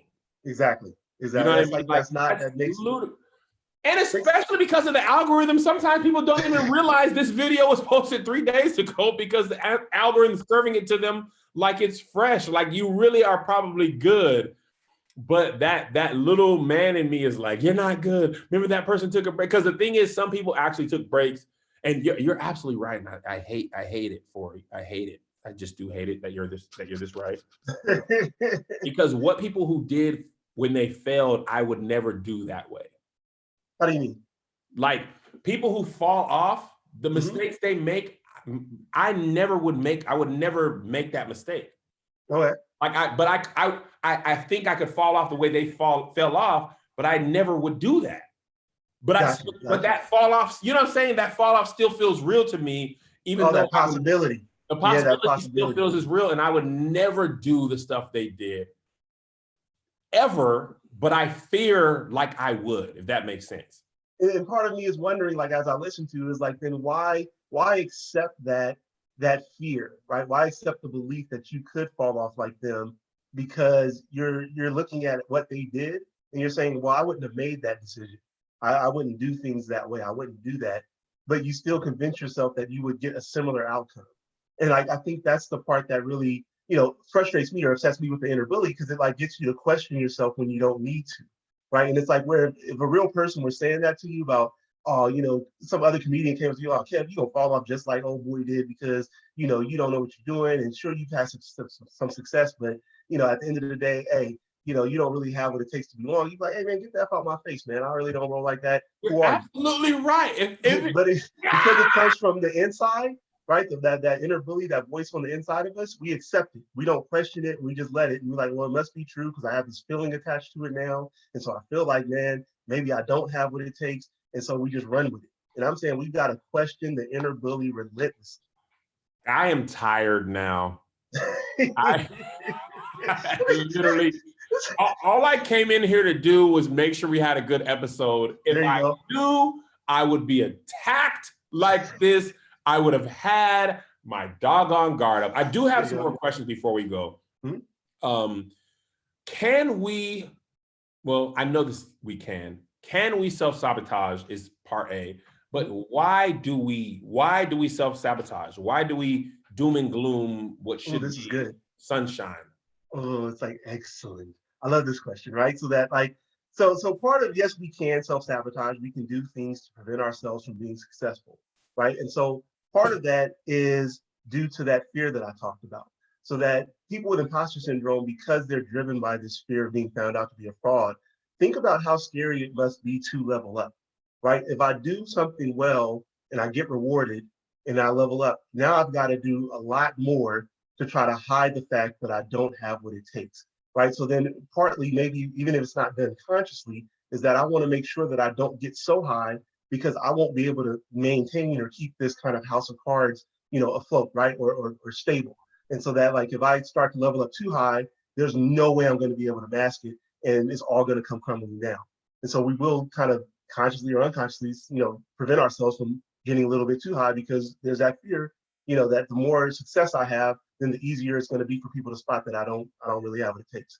More money, more problems. 100%. So to prevent that, we just mess up our stuff so that we don't give people an opportunity to find us out because we never achieve what we could have achieved. Right, exactly. Sinister. Yeah. Wow. But why though? Why would we do that? Well, because again, if I don't feel like I have what it takes, I've already gotten to a level that I don't belong at. Right. So for me to go higher, So the further up I go, it's like in Ozark, or people sell drugs. The more I sell, the better chance the police have of catching me. Yes. So I need to sell less and therefore minimize myself to minimize risk. So if your biggest fear is being found out, then you have to limit your success so that you can limit your chances of being found out. Yep.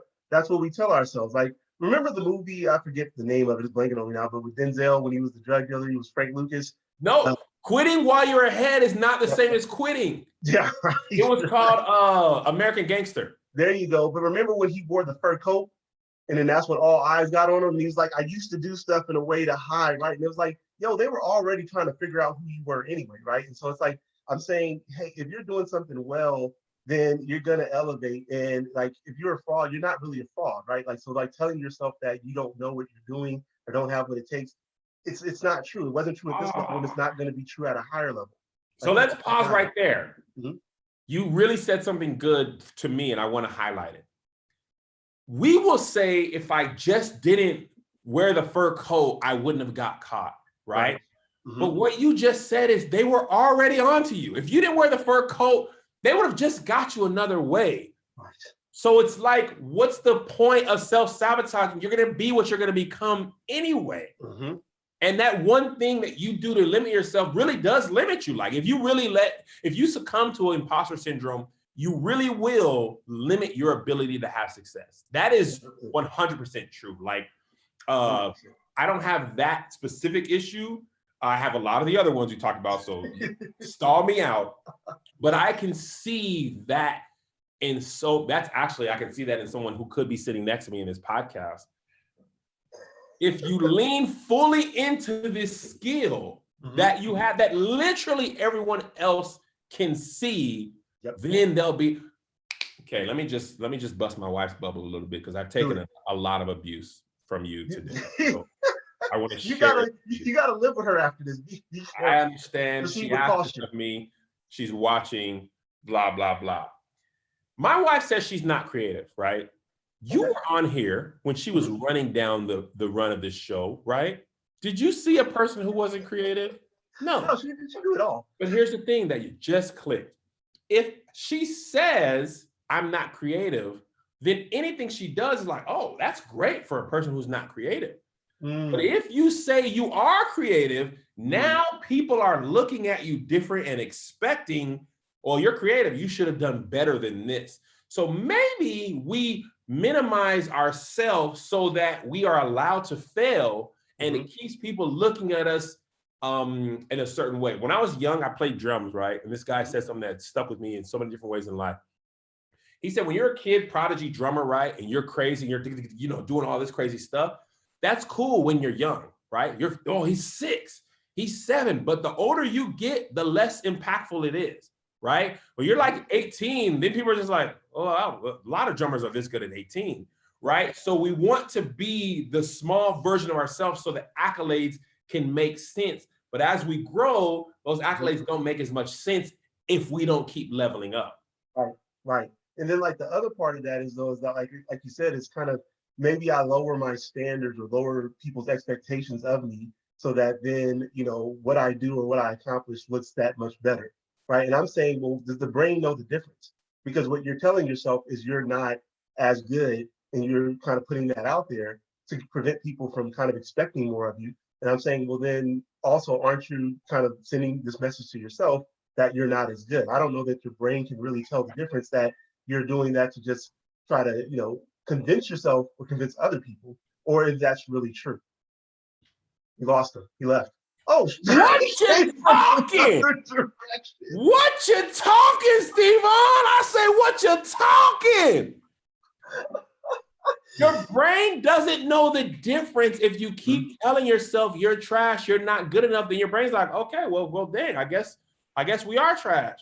In the same way, when I was like, no, I'm finna beat what Tyler Perry does, Will Packer does, I'm finna do that, blah. You know, that creates its own set of problems, but at least my brain is like, all right, let's go. What we gotta do? Let's pop, let's do this. But if you're doing the opposite of that, then you are in effect limiting your ability in life, because you're telling yourself it's always going to be like that. There's no point. I can't achieve that. And then your actions, then you basically become a self-fulfilling prophecy. When you do the stuff that makes sense and you make mistakes, you're like, well, perfect, because I shouldn't have been, I didn't really deserve that job anyway. So it makes sense that I messed up. You got it. You're on top. You won. That's it. You understand it. Your inner bully has no effect on you now. It doesn't apply to me, so it makes perfect sense. When it doesn't apply, I'm like, yeah, man, yeah, this and that. But when it's me, it's like, hide the face.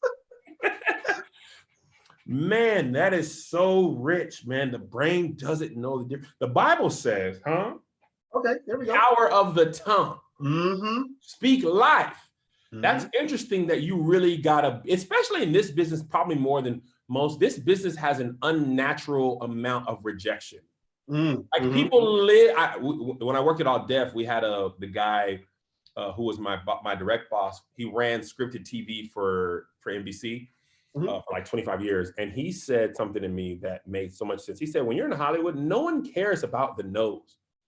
Like I get paid to say no. It's easy to say no. You just need to give me one reason to say no. It's the yeses that you're defined by. So what he was essentially saying is like, it's hard to do this job from my point of view, because their job is basically to say no to almost everything. Right. And we're the ones getting told no, and to create at this level, you got to be like, man, forget all that. I'm doing this, I'm doing this, I'm doing this. I'm going after it. I'm going to get it. And even when you're faced with people who believe in you, like, here's the thing I want to ask you. When you have imposter syndrome, you can have, like in this instance, I have Patreon, who are, all they do is big me up, speak life into me and list, we support you. They literally give us their money to help us achieve our dream, right? I will look at those people and be like, why do you do this? Why do you believe in me? What is it in me that you see? They might just see that, no, this dude really might do what he says he's gonna do. I wanna be a part of that. But then that sometimes makes me feel like, well, shoot, I better do it now. Like, I really can't it's added pressure. And here's the thing, when we were like touring and really struggling, they're like, man, take a week off. These are the people paying for the bonus episodes saying, don't give us a bonus episode. Like, you're on the road. Like, and I could not compute that information. You know what I'm saying? Like, I could not make that, like, in my mind, you should demand more, but they were demanding less. And all they did was say that. And I'm like, no, I'll kill myself to do another episode. Hey guys, welcome to Righteous and Ratchet. I had a pop blood vessel, so my right eye's been closed for a minute, but you know, hey. Yep. I've got to keep going. If I stop or slow down, then it's all gonna fall apart. And that's not true. And I guess, like, when I listen to that, or I hear people tell me that, it's like, well, when's the last time, you know, things didn't go right for you? And then what did you do? And oftentimes when people when I pose that question to them, what they'll tell me is they'll tell me about how things went awry. And then they'll answer kind of the second part of that by kind of giving me information about how they overcame that.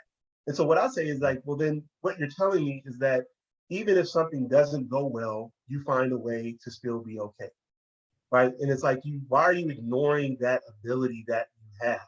That even though life gave you the ups and downs, right, didn't go the way you had planned, you still found a way to be okay. And that's what you need to kind of rest on. That inner bully will not allow you to see that. It will every time get you to believe that this is going to be the one to where you aren't able to figure it out. And I'm saying that hasn't happened in all these years before. So how can you convince Steven Lewis that tomorrow's going to be the day? Give me the evidence. I want to believe you, but I just can't. That is so crazy because that is so doggone true to me. And I really tried to direct you away from my life. Obviously, you have no respect or regard for my feelings. You came right back. I literally find out how to make it, no matter what the insurmountable odds are. Yeah. Let me steer you away from my life again. There you go. How does this, in your practice, in your experience, how does this differ in women than from men? So I think for men is the outward kind of expression of it, right? That I think men may tend to be less verbal or vocal about how imposter syndrome is actually impacting them, right? So that they present, and I think most people with imposter syndrome present as though things are going well and they've got it together. But inside it's kind of like the duck, right? Like a duck goes across the water, but underneath the legs are doing this shit, right? It's this all day long. And so that they're pretty good people with imposter syndrome kind of presenting like things are calm and good, right? I think women are probably more vocal about saying that they don't believe that they are deserving of the stuff, right? So they'll share it with other friends, or they'll talk to, they won't go for, say the bonuses or the promotion, or they'll, tell people that, hey, I don't think I'm really that good. And it'll be other coworkers, whereas guys will be like, oh yeah, thanks for that, and try to play it off. Inside they're doing it, but they aren't speaking up about that stuff. But the impact it has, like the way they're responding to it, the anxiety that they have as a result of it, is still the same in both men and women. That is good. And this is probably why men often get promotions they don't deserve, because our imposter syndrome fails us up. Mm-hmm. Like I'll sit in there in an interview and be like, I'm the right man for the job for this reason, that reason, and I'm better than the other people. And when you give me the job, I got to work hard to try to make it seem like I'm worth it. Mm-hmm. And on the other side of the table is a woman who's absolutely qualified, more qualified than me, telling herself, I'm probably not good enough, and therefore I shouldn't even try for it. And then she ends up reporting to a man with imposter syndrome when she's actually more qualified to do the job than he is. But her imposter syndrome has her quiet, his has him speaking. And on top of that, we live in a patriarchal society. So it's another imposter man above her saying, well, shoot, if I'm gonna have somebody take my job and be better than me, I'd rather be a man than a woman. Ooh. And boom, women are underpaid and men like it that way. And we work to keep it that way. And women gotta be like, nah, man, I'm better for this. And here's why. You're gonna have to tell me why I'm wrong. And men aren't gonna have a reason. Mm-hmm. You went deep on it, man. That's super deep. Again, when it doesn't affect me, it's easy. and it's so true, right? And it's like, some of my clients, women clients, they're killing it in life, like doing amazing stuff, but just they are really good about being cheerleaders for other people. Really good, like phenomenal about being cheerleaders for other people, right? And I'm not saying that in a way of like cheerleading because it's sexist or whatever. But yeah, they can celebrate the successes of everyone else. And it's like, well, what about you? Well, I don't know. And it's, trying to get them to believe and understand that, hey, you have what it takes and you're just as qualified, if not more qualified than this other individual, regardless of, kind of what's between their legs, right? And so kind of getting them to understand that piece is super, super important. And for like, I guess the dudes or like the guys kind of in my practice, it's they're doing stuff. And like you said, they're kind of getting the success, but they're just kind of questioning it behind closed doors. And they're like, will I be able to maintain this? Am I really this good? Or I really don't know what I'm doing, but it hasn't prevented them from still going after stuff. Listen, bruh, when I tell you, I'll go after anything. Stuff that, the kind of thing that's crazy about my temperament is, if I feel like I'm not ready for it, I will go harder for it. Yeah. And then I'll get the job. And I've actually done it and like achieved it. Like at All Def was the my whole career, I've got jobs that I didn't get. I shouldn't have got. It wasn't just all that, it was everything. Literally, Stevan, like when I worked at Bank of America, my prior experience was at a daycare. Everyone, and I wanted the job as a personal banker, right? Mhm. And they were like, we don't really bring in personal bankers who didn't do it before. Everybody's got to start from a teller, work their way up. And I was like, I don't feel like that's right for me. I feel like I can start as a personal banker. And all the personal bankers at that Bank of America branch didn't want to bring a brand new person on because it was a high traffic branch and it's a lot of work, right? They were right. They shouldn't have done it for me. Like they really shouldn't have. But guess what? I picked it up quickly and I became the seller for this whole region at that branch. And they were like, dang, like I can't believe that, right? Then they wanted to promote me to manager. And we were trying to move to Dallas. We had some talks about moving to manager, right? So I was like, boom, I'm gonna go to manage a branch just because. And I was working at a daycare, like cutting up peanut butter and jelly sandwiches 2 months before that. Not right? even the same skill set. Yeah. Bro, I had no reason of being in that job, but I killed it, right? So then I did the same thing at Boeing. Should not have gotten that job. That job was like, bro, when I tell you I can interview, I can trick you into believing I'm going to be a great employee, right? Got that job, did not kill it at Boeing. I was just not motivated. By then, I was like, I got to do this, right? But I did enough to keep the job. But then all death was the pinnacle of you probably shouldn't have got this job. It could have. And then when I found out that they were trying to give that job to somebody who worked at Comedy Central and these TV people, my confidence was through the roof. And now that I actually know what I'm talking about, when I consult with other, and here's the other thing that I thought about too, and this is just confident Kev speaking, not imposter syndrome Kev. Right. When I would be pitching to these brands and stuff, I'd be like, bro, it's just somebody at that company who's my age. What they know? They don't know nothing better than me. They ain't more talented than me. They ain't even older than me. Like, even when I hired my agent, I was like, this dude's a year younger than me. They don't be knowing nothing. You know what I'm saying? Like, and that confidence helps me to be like, bro, you got it. You on your way. But my imposter syndrome, oh, this is my question to you. It just clicked. There you go. It looks like imposter syndrome takes different faces. My imposter syndrome is duck imposter syndrome. You got to kill it. You got to go hard. You got to work hard every day. You can never let up. What are the other different ways imposter syndrome can take the face of? Sure. So it's like you said, it's like, we have the star individual, the overachiever who's accomplishing a whole lot, right? That's the person. So it's like, they're getting all the A's. They're, the ones getting scoring titles and all that stuff. Then you have people who are kind of the workhorses, right? So they're staying late after work. They're staying at the job. Or, they're kind of the ones who show up early, leave late, putting all the time in the gym because it's coming from that fear of not really possessing the skills that everybody else has. So I've got to work 10, 12, 15 times harder, right? Then you have other people who kind of try to rest on the intellect, right? So I'm reading every book. I'm kind of studying everything. And before I try something, I've got to do all the research on it. And I've got to see who read that and who wrote this and, who studied it before this other person, so that before I can even talk about it, I've got to know everything about everything so that otherwise I'll look like an idiot. Go ahead.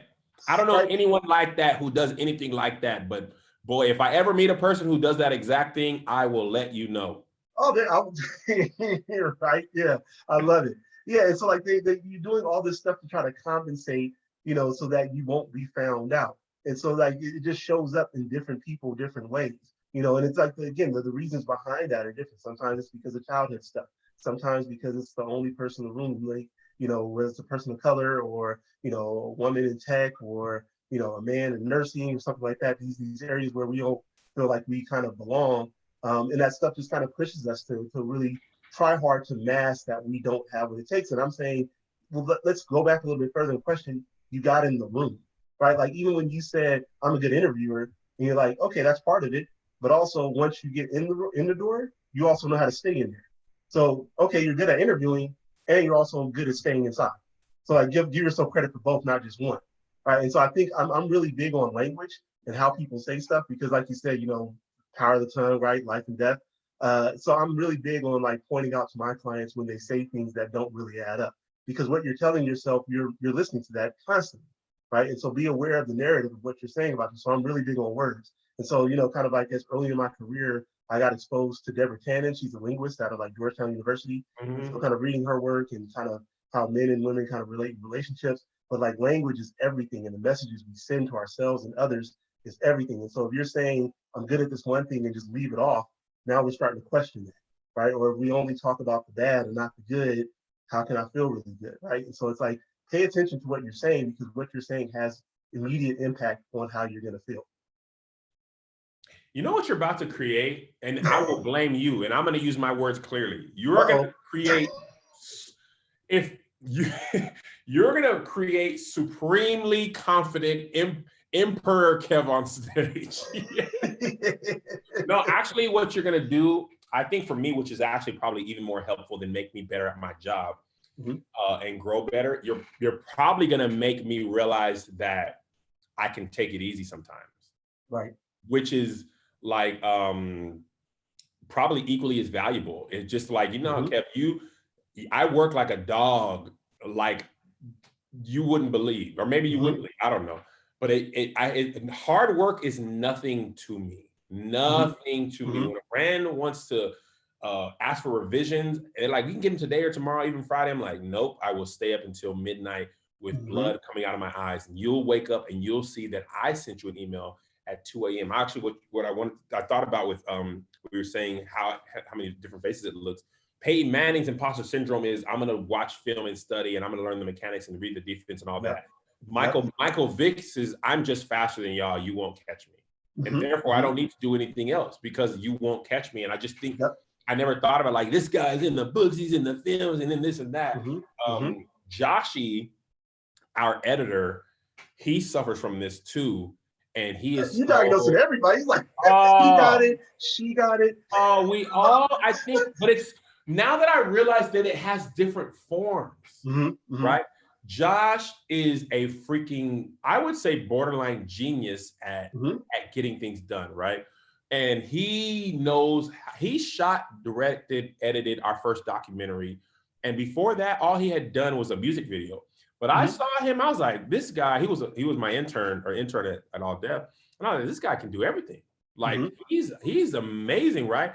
But you telling Josh he's amazing, he's like, ain't not. I'm a little man with a little car, right? And but what I had to do for him is be like, nah, you finna edit this. And he's like, nah, but I can't. Let's find an editor. I was like, nah, you good. And then he did it, and then he released a video last week. Amazing, right? So I think in some ways, your friend group knowing your weaknesses and pushing you with the best of intentions can be important, right? Because sometimes you need people around you who believe in you. To, like, Melissa can see my weaknesses better than me. Her telling me, Kev, you're good, just take the day off. It will sit better than like Doughboy telling me. Doughboy tells me, I'm like, nah, man, I got to prove to you that I make it. You know what I'm saying? Like, I got to make sure you're paid. My wife being like, nah, you're good. It holds a little bit more weight. You know what I'm saying? But then I can't necessarily tell her that the same way. Maybe her sister can speak her language to her more because her sister suffers from it in the similar way that Melissa does, right? And not the same way that I do. So I think this episode has really been good for me because the more of us who understand how this works and how it shows up, then one, we can tackle it in our own lives, which I feel like is more important, like put the mask on yourself. And then two, we can help our friends and family or our children, as well. Like my youngest son, my wife was really great with this. Like, he's an amazing soccer player. This dude's out of his pro. But when he moved up to the current team he's on, which is a club team, these kids were all good. Like now on his other team, they were all suck. And there's one kid, and Joe would be easily the best player on the field. Like everyone can see, right? Now his current team, these kids are all good, and his coach is good, and they're doing drills he ain't never done before. Where I tell you that first day, he was like, bro, I hate soccer. I quit. Like, we're like, what happened? He was like, nah, man, like these kids doing crap I ain't seen. Like, am I even good? Right? My wife was right there, and literally right there. When he came off the field crying, was like, listen, Josiah, what you're really feeling is that, this stuff is new. This team is new. They seem to know each other. You're feeling a little left out. But I guarantee you, if you stick with it, you will learn these drills and you'll be just as good as them. When it clicked, Then he was out here waxing on these kids. And now he's back to confident, like, boy, y'all can't hold me. Y'all suck, you know, but it was important to be able to diagnose that, because I lived my whole life. I only remember hearing imposter syndrome when my wife talked about it. Like that might have been 2 years ago. Like I'm living my whole life with not even being aware that I'm operating like this. The term overachiever, that behavior, that's like 3 months old for me. You know what I'm saying? So imagine what we can do with our children when we can give them that in middle school or high school. You know what I'm saying? Like, I feel like that's why this is really impactful. Before I let you go, is there anything you want to say to the people, even though you've been all in our life all this hour and a half? No, thank you for the opportunity. You can find me at my website, stevonlewis.com. You can find me on Instagram at stevonlewismft, STVON, like Steven, but ON. And that, you don't have to really succumb to your inner voice. Like, you do not have to listen to all the negative lies that it's telling you. Question it. If you ended up in the room, you're in there for a reason. So now it's just for you to continue to do what you've been doing to get it. That got you the invite in the first place. Let me ask you a question. Okay, there you go. Do you ever suffer from this? A Black male therapist? Come on, man. No, of course I did. I was my whole career, right? Like there aren't many Black male therapists in general, right? So I went my entire graduate program not seeing anyone that looked like me in the program, right? So how do you know, or like even the way I speak about things, or the way I approach therapy, using analogies, or the way they teach you, I was just like, I'm not gonna do therapy like that. Yeah, nah, bro. I got my own way. Exactly. So we're gonna see how it works out, because it's definitely not what they were teaching me, but I'm trying to make it do what it do. Yeah.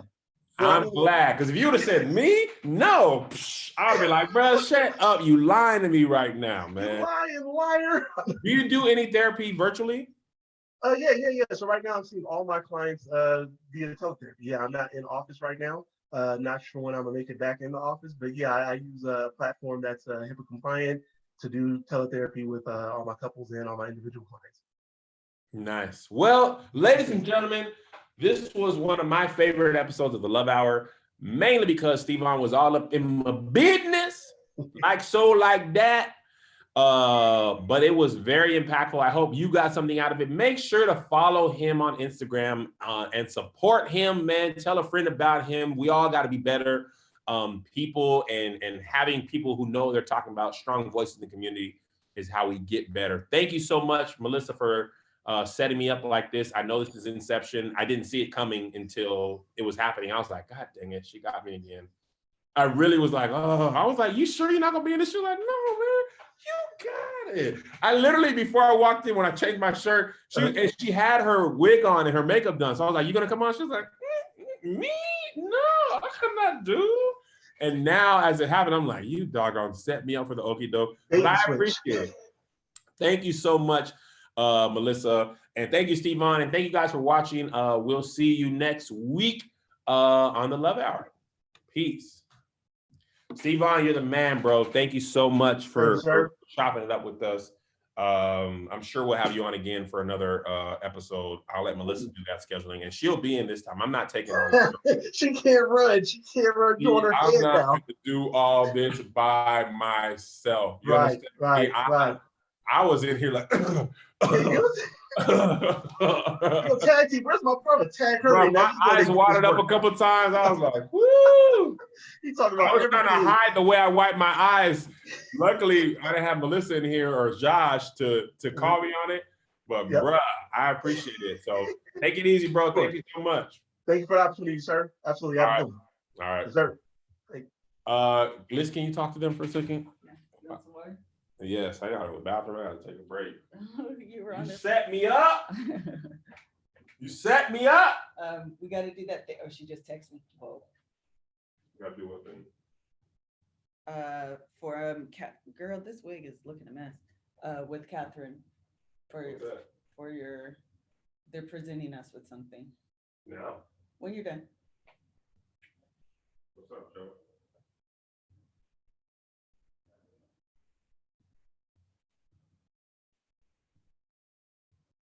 Oh, that was really nice. Catherine's so funny. I'm happy you guys enjoyed it. Oh, I left. Oh, I don't need it. Oh, I'm so happy you guys are enjoying it. We have one more episode next week. And then with guys, they're going to talk about, I'm hoping it'll be a really good, vulnerable conversation. So I'm happy you guys are enjoying it. And then we have Tabitha Brown, which I'm excited about. She's the third week in May, I think. And then, why are your fingers not working, girl? So we have 4 men only next week. I can't remember the guys.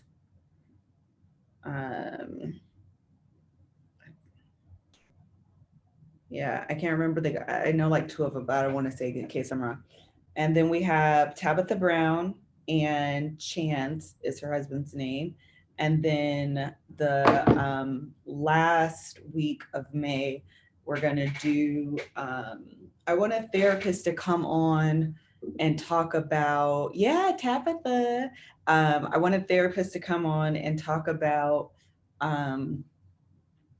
the loss of the year that will never be. So like all the losses, like symbolic losses, actual losses, physical losses, and even loss of life that has happened thus far in 2020. And I want to normalize that. I feel like, especially after we shared the story about the house, and then I just recently, there were so many people that were like impacted in the housing industry, and were, you know, shared their stories. And then I posed a question, and people were talking about, you know, some of their losses, and people feel bad about like, I was excited about celebrating my milestone birthday, you know, whether it was 16 or 21 or 30 or 50 or 60, and, you know, feeling bad about that, or travel plans that they can't, you know, do, or parents whose child was graduating this year and they're sad about that. Like, I want people to, I don't know, I want someone to kind of come through and talk to us about that. I know you guys,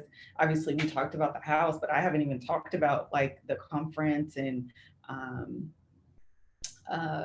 you know, just how important that was to me, and all of the, you know, how all of this is like shaking that up, and just everything. Like I had big plans for 2020 and like none of it's happening. And so, yeah, I just want to make sure that like, I don't know, we have an opportunity to discuss that and, you know, normalize the feelings that people are going through. So that's kind of the map out for the rest of the month.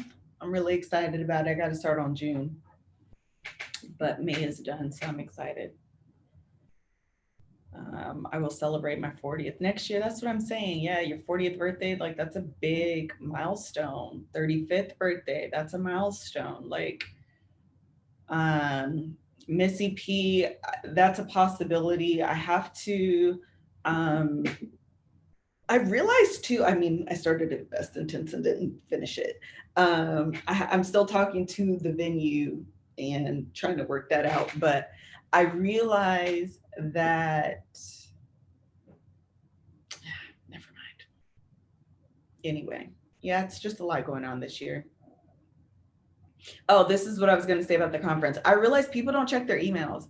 I've sent 2 emails. I have another one that I'm going to send at the end of this week. And I get emails like all the time. I haven't seen any updates. And I'm like, 2 updates are sent to this email. I just realized people don't check their emails. Or maybe they just give dummy email accounts. Maybe that's what it is. Maybe that's what it is. Maybe they give you like their junk mail email account.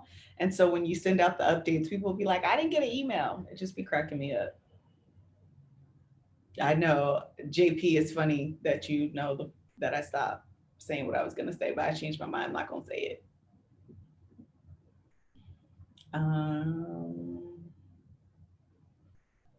Thank you, Ty. Thank you. Is it Sade?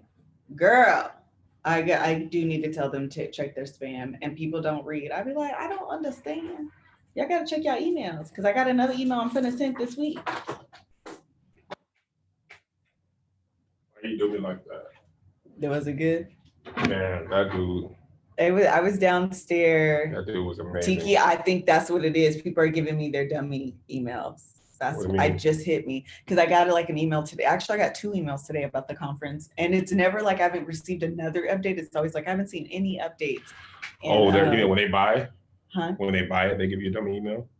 Yeah, like when they register for the conference, and so they're not getting my email updates. So anyway, Catherine, we're back.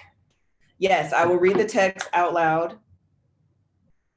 So this is a text message. I don't like these bangs. It's probably all jacked up because Stephen was snatching edges and wigs out here. That these bangs look weird. Okay, this is a text from Catherine. It says, "This gift is for you and Kevin to enjoy your new home. Don't try to give it back." That's where I laughed out loud. I literally laughed out loud because that is something I would do. It's something I actually thought about doing already. Anyway, just rest in the fact that we love and support you. No excuses. This is more than entertainment. This is ministry. What you and Kevin are doing help us through our days. We love and appreciate all that you do. Feel your feelings, the stage crew managers, and the book club booze.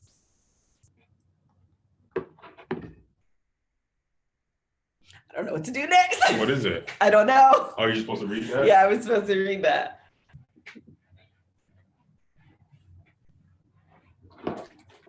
Kev about to cry and let the emotions he held on from Steven's episode. Josh, I didn't know that was Joshua. Josh is not minding his business today. Monique, I don't remember if I sent one in the middle of April or if I sent one at the end of March and the beginning of April. But regardless, you'll get another one this week. Whoop, whoop. Okay, she.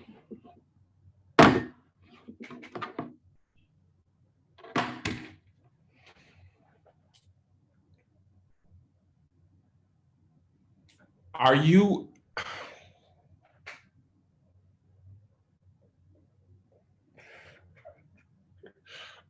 guys are you guys insane?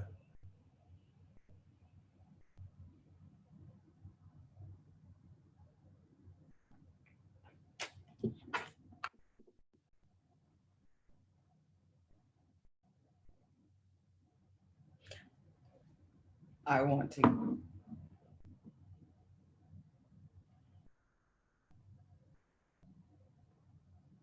Why? Why are y'all doing this? Did the text say you can't give it back? Mm-hmm. I don't. What is it about us saying? How can we more clearly express for you? Okay. What I'm feeling is, okay, this is my imposter syndrome. I'm going to try and work through my feelings. What I'm feeling is I don't know why you do this because it doesn't feel like we are doing anything but making videos. Therefore, when you give us gifts that are astronomical like this, it makes us feel like, why do you do this thing to us? Y'all just did this like 2 months ago, right before the quarantine, remember? Yeah, no, I absolutely remember. We are very thankful and grateful for this gift that we did not ask for it, but this appreciation is, I thank you. I'm trying to approach this differently this time. I am very grateful for this. It means a lot to me. And I appreciate your support and you guys doing this for us. I will do my best to make sure that your support is never wasted. Oh. I will don't use that voice. I will make sure to be an upstanding person and individual. That is my promise to you. I will do my best so that you never have to feel guilty for believing in me. And Melissa, now it's your turn. I felt my feelings loud, and you want to give it a go? I don't know what to say. I'm at a loss for words because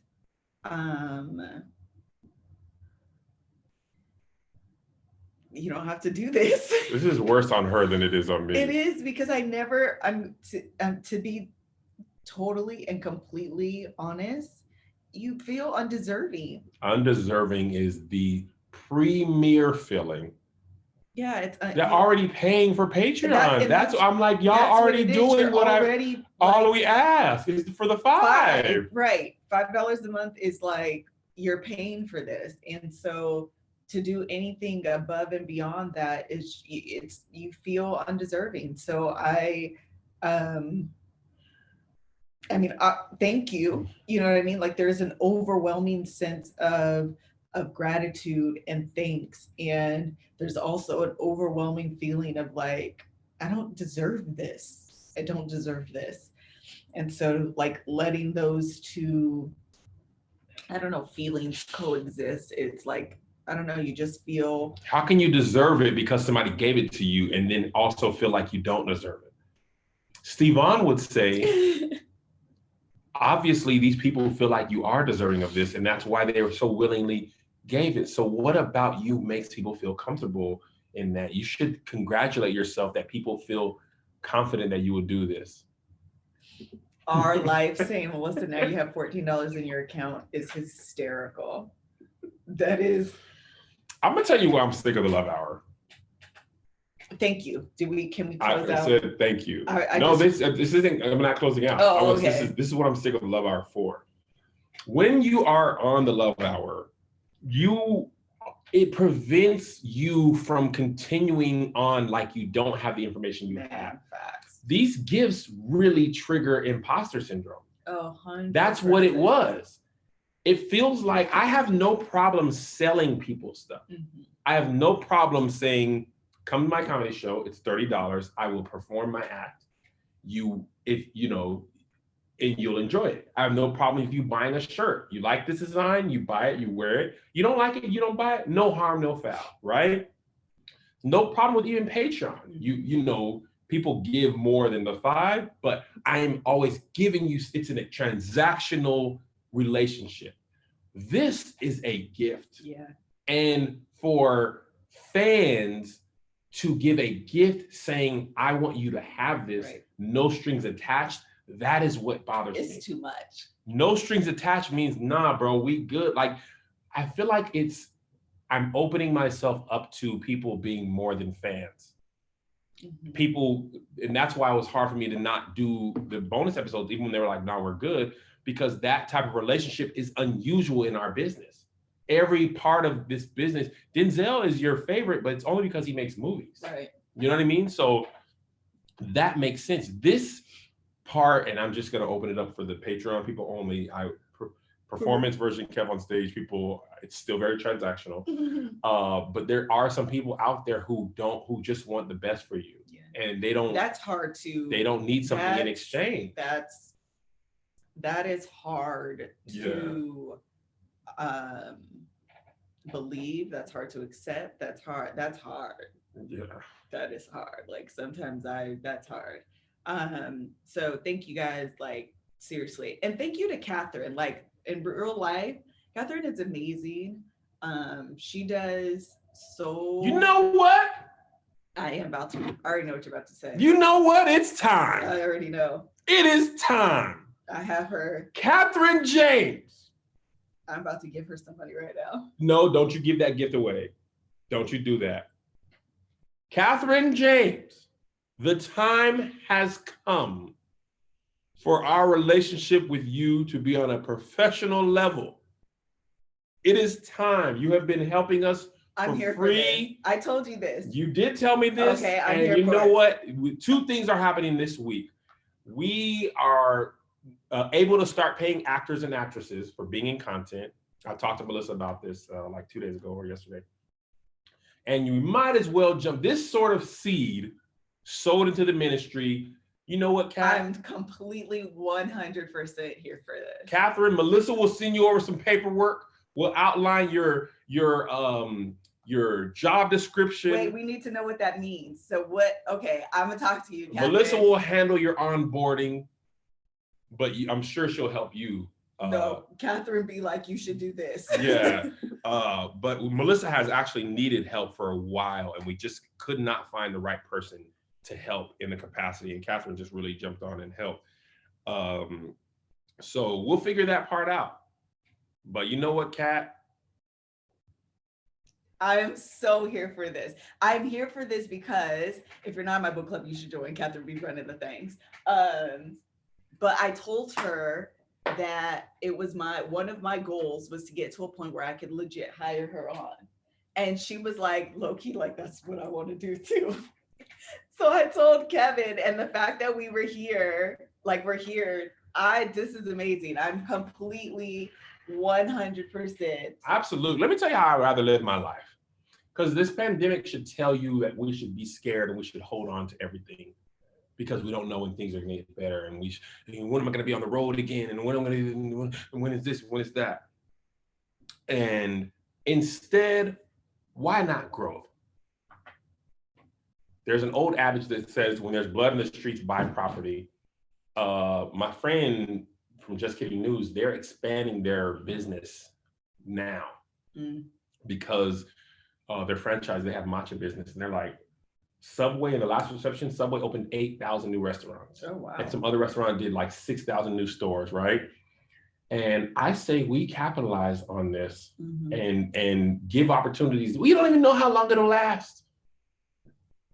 But this is the great opportunity. Kat has shown herself valuable, faithful, helpful, consistent, everything you would want. It's kind of like she was doing a job interview for a job that didn't even exist yet. She texted me the other day, was like, I'm gonna just keep showing up for work.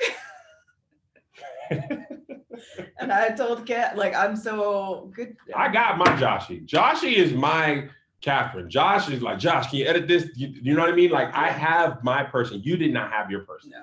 We interviewed a couple people a couple months ago, and Melissa was like, luckily Melissa has been more like, nah. Like, we didn't even have to go down the path of hiring the person and let them go. She was like, nah. So a servant's heart, yes, Josh. I miss Josh, man. Yeah, I know. LA about to open up, which means we can shoot back in the office with our small crew. Oh, like on Friday. Yeah, so I'm gonna be looking forward to doing that. But now Melissa has a person that can help her. See, look at her saying, I didn't do this for that. Am I supposed to read this? You can. She said, I didn't do this for that. I love y'all for real. Okay, so I actually. If you join my book club, we actually did a live with Kat. Josh just said I was thinking the same thing about that. We did a live with a get to know me with Catherine. Oh yeah, let's do it. Okay, hold on. Catherine, are you want to get on real quick? What time are you doing what you call it? 12:30. Are you gonna bring her on here? Yeah, I'll bring her on just so she can say hi. I'll give me a break and chance to get something to eat. Okay, hold on. Catherine, do you want to get on? Text me because these comments are going fast.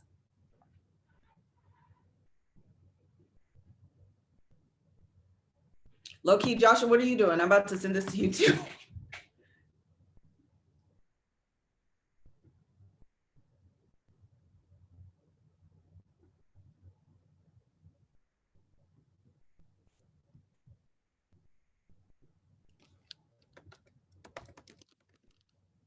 I got a bonnet on. Nope. Okay, Catherine says she has a bonnet on. Joshua, what are you doing? Do you want to join?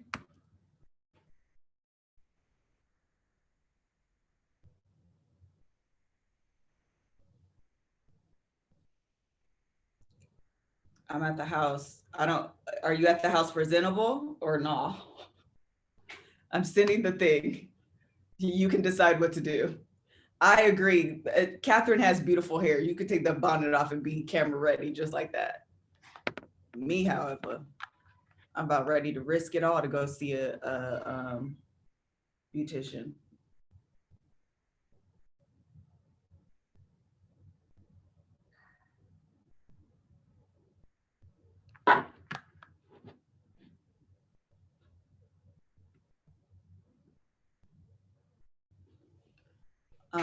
Do I have to be invited? No, you don't have to be invited. Oh shoot, okay.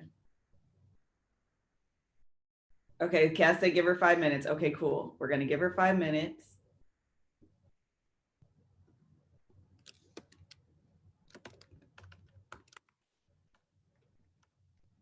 Um,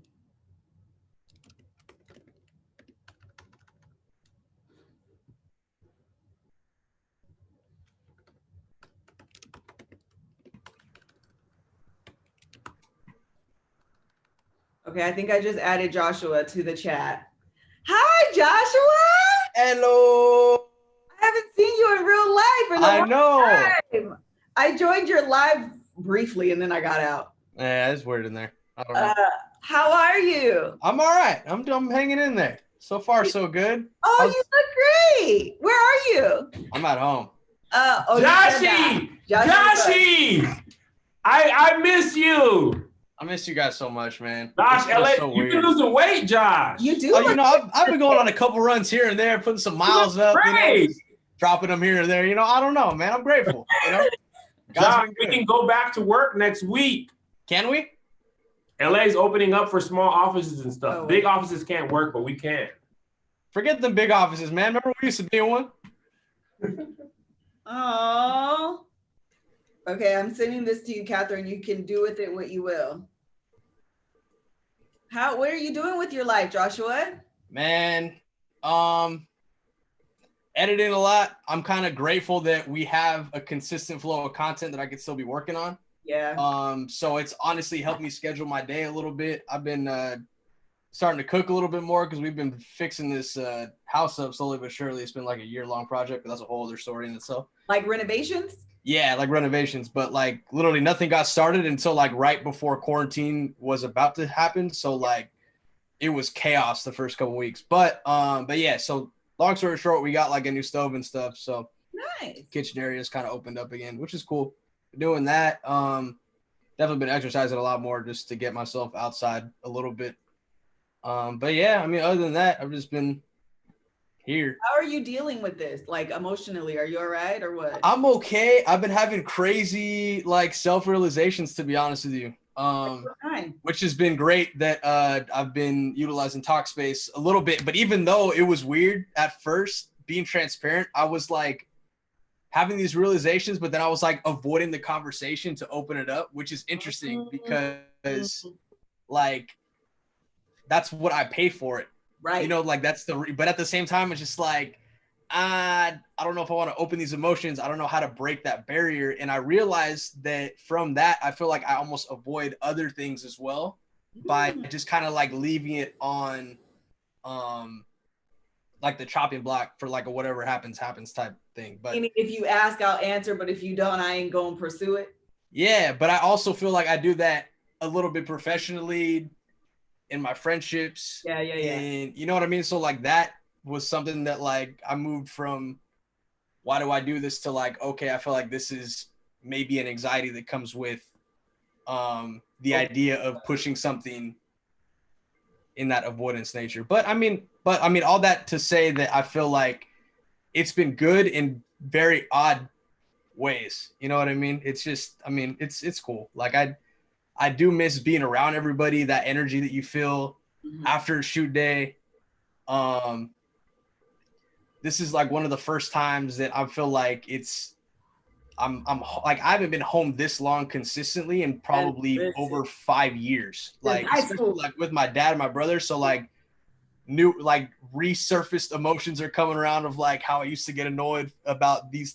Oh, yeah. You know what I mean? So it's like, it's great, but also it's just like, it was like a push outside of a door into a whole realm of emotions that you weren't even expecting to like experience. Yeah. But how are you guys doing? I mean, we're doing, you know, some days are good, some days are bad. I honestly have just realized that I don't know why I just got emotional. No, please, no. Kev's gonna be mad at me. No. I didn't say anything. I said, what about you? I literally said, what about you? I was going to tell you the truth. Oh, man. I have been good, as I'm telling you, no, with my head. Like, I've been going back and forth between good and not good. Me too. There's more bad that I didn't cover that maybe we could cover off this, but of course. Joshua, yo, listen, in real life, I told Kev the other day, I said, I don't think I'm okay. Yeah, I felt it yesterday. Man, that's real. That is real. Okay, Joshua, we're moving on to something different. Okay, yeah, let's not do that. It's too I'm early. emotionally drained. It's still 12. Tight on my head. It's and still I have a 12. headache, and so it's a lot going on right Yeah. now. Okay, so we're moving on. Moving on. Have you found a consistent schedule? I have, but even then, I feel like I still have to move some time around because, like, now I've been going to sleep later, so then I'm waking up like an hour later, which if I don't, and that's what I noticed yesterday. Like, I was off yesterday. Yeah. And like my whole routine, I just gotta like unplug. What's up? I said we're on the same wavelength right now. Yeah, and that's what I noticed too. I was like, as much as I don't like in my head having a set routine, like if I don't stick to that, my emotions are not a good result of that. And even like being around people, being like my dad and my brother who are here, I have to realize that I have to set myself up to be in a good place, not only for me, but how it's going to affect the ones immediately around me, because it's not fair to them if I'm not dealing with things that I could control. Child, so, Joshua, we be the same. Man. We be the same. I'm looking forward to opening back up outside. But honestly, I'm like, I'm realizing this now. Mm-hmm. Some of it is the distraction. Yes. Like getting up and like having to like face, listen, I'm moody right now. I have an attitude right now. This is getting on my nerves. I feel sad. I feel angry. Let me go get my hair done. For real. Like even for me, it's just like, let me go hit this person up. Let me go eat something real quick. Let me go just get out of with such and such. Now you're just sitting in it. I'm just going to lay down, stare at the ceiling. I hate my life. ¿Por qué? And that sitting and dwelling just makes everything elevate. Man, everything is heightened. But I can stay up late, but lately I get up at like 6:58 every morning. And I'm just up, like, hi, I'm awake.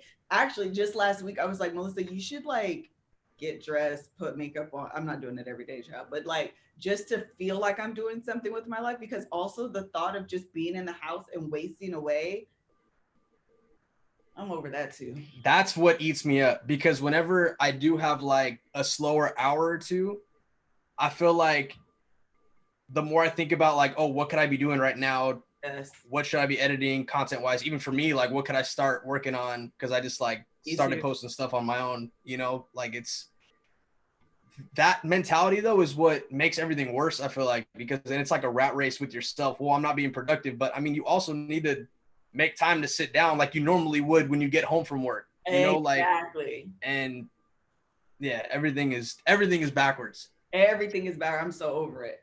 What have you been cooking? Have you been cooking? I actually, though, I ain't gonna lie to you. My whole life, I'm like, I am not cut out to be a housewife. Like that is not just like in my makeup. And I feel like I have been cooking and cleaning like nobody's business. Joshua, I don't know what's going on with me, but I'm actually finding great joy in cooking, and I'm not that person. I've been honestly like our new stove came with like this little I don't know what they're called. It's like this little. Is it the griddle thing on top? It's like a little griddle thing on top. For tortillas, it's like a warmer. For tortillas, but it also has like a little grease drain around the sides. Oh, you can make bacon. God, I made bacon on there too, but I've been doing like taco meat on there, like some carne asada. You can get it like pre-cooked or pre-cut and everything. I throw it on there. You literally just heat it up and then obviously like style it up, whatever. That was like one of the first things because I wanted to try that griddle specifically. Super cool. I never had anything like that in my life, man. It was crazy. Wait, can we get a cooking with Joshua video or something like that? Yeah, I could definitely. I mean, that's not a bad idea. I could set that up. I think it's a great idea. People have been doing that all the time, and I'm here for it. Yeah, I'm here for it. I love those things. And the rest in peace to the Dream House. It had that. Man, forget those. I don't even like griddles anymore. I went to. That was another thing too. The day that we were supposed to close, which I'm telling y'all all my business, but on the day we were supposed to close, I went up to the house and like officially fully release that. I don't even know what that could feel like. That is. I felt like I needed it. No, yeah, I feel like that was odd, not odd, but like in a way that's closure. Yeah, You know, it was like, closure, Joshua. It was closure. It's I mean, because that emotion needed that, because it's Yeah. always like it's like saying goodbye. You know, it's. I really do think I had to say goodbye. Kev was like, I'm sure that was difficult. And I actually had to go without, I told him, I was like, I had to go without you because I didn't want you to judge my feelings. But like, I really needed to like, this will not be, and I will be okay. Like I needed that. Catherine, you have the thing, Catherine. Girl, jump in. Tell me if that link doesn't work. It took a video. Plus, we the last thing they had to do in the house before we were like going to close was the floor. So I never got to see like what the floors look like. And so I was like, I need to see it. Like I need to see everything. I should like show you guys a video. I did a good job.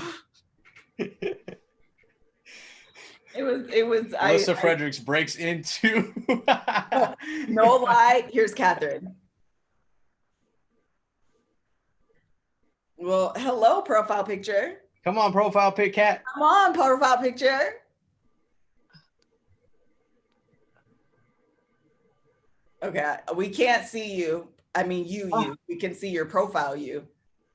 I don't know how. Oh, Lord. Go on the bottom left. I just asked to start video. See if that worked. Go ahead, Joshua. Boom. Okay. There it goes. Lord have mercy. How are you? What up, Cat? Hi, Joshy. I am okay, I think. Y'all, listen. I'm so excited. I'm excited too, but I don't want y'all thinking that's why I do what I do. No, and I want to be sure. Let's have this conversation, girl. Okay. I want to be clear that I don't even think of you that way. Like, I don't even think that because first of all, you don't know my monetary situation, child. So in real life, you could be doing all this and all I got for you is a whole good thank you. Okay. And a warm embrace. You know what I mean? So I know that you're not going in with that mentality because listen, I don't know how long this might last.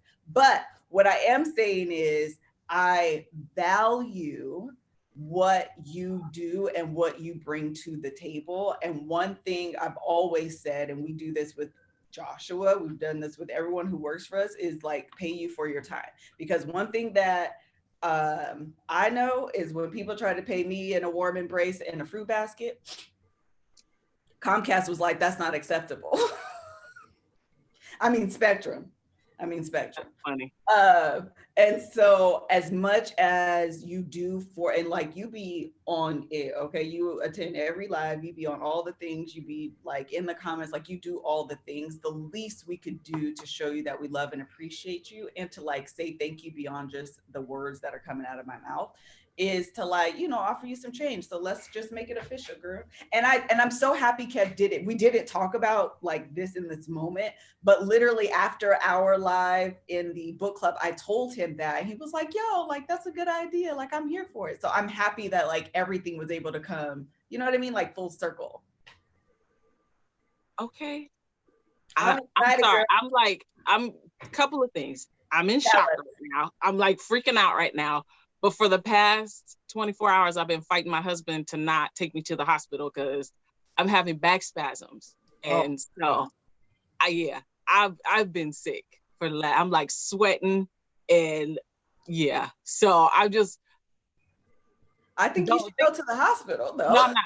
No, I'm not going to Coronaville. I'm not going to go. Oh, I get that. That is an actual factual concern. I feel like I need to go to the doctor for something. And I'm like, maybe I could wait.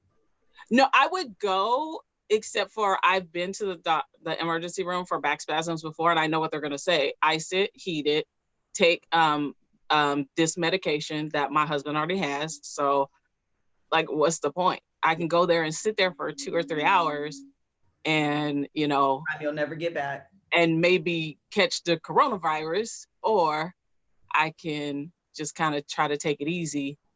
And yeah, so, but a lot of shock right now is happening because I know we talked about it but yeah, you don't. I'm so excited. I think this is so like, this is more comfortable than receiving, okay? This is not comfortable for me. I But love like it's like I said in the book club booze, and that gift was a combined gift from the stage crew managers and the book club booze. Oh, let me tell them thank you. Yeah, and I didn't kick you out the group. I did not. Did it. Mm-hmm. You did it.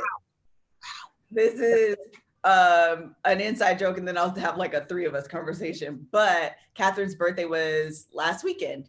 Sunday. And last Sunday. And I did a little video tribute to her from all the ladies in the book club. But in order to make it happen, I had to kick her out for 24 hours. Hilarious.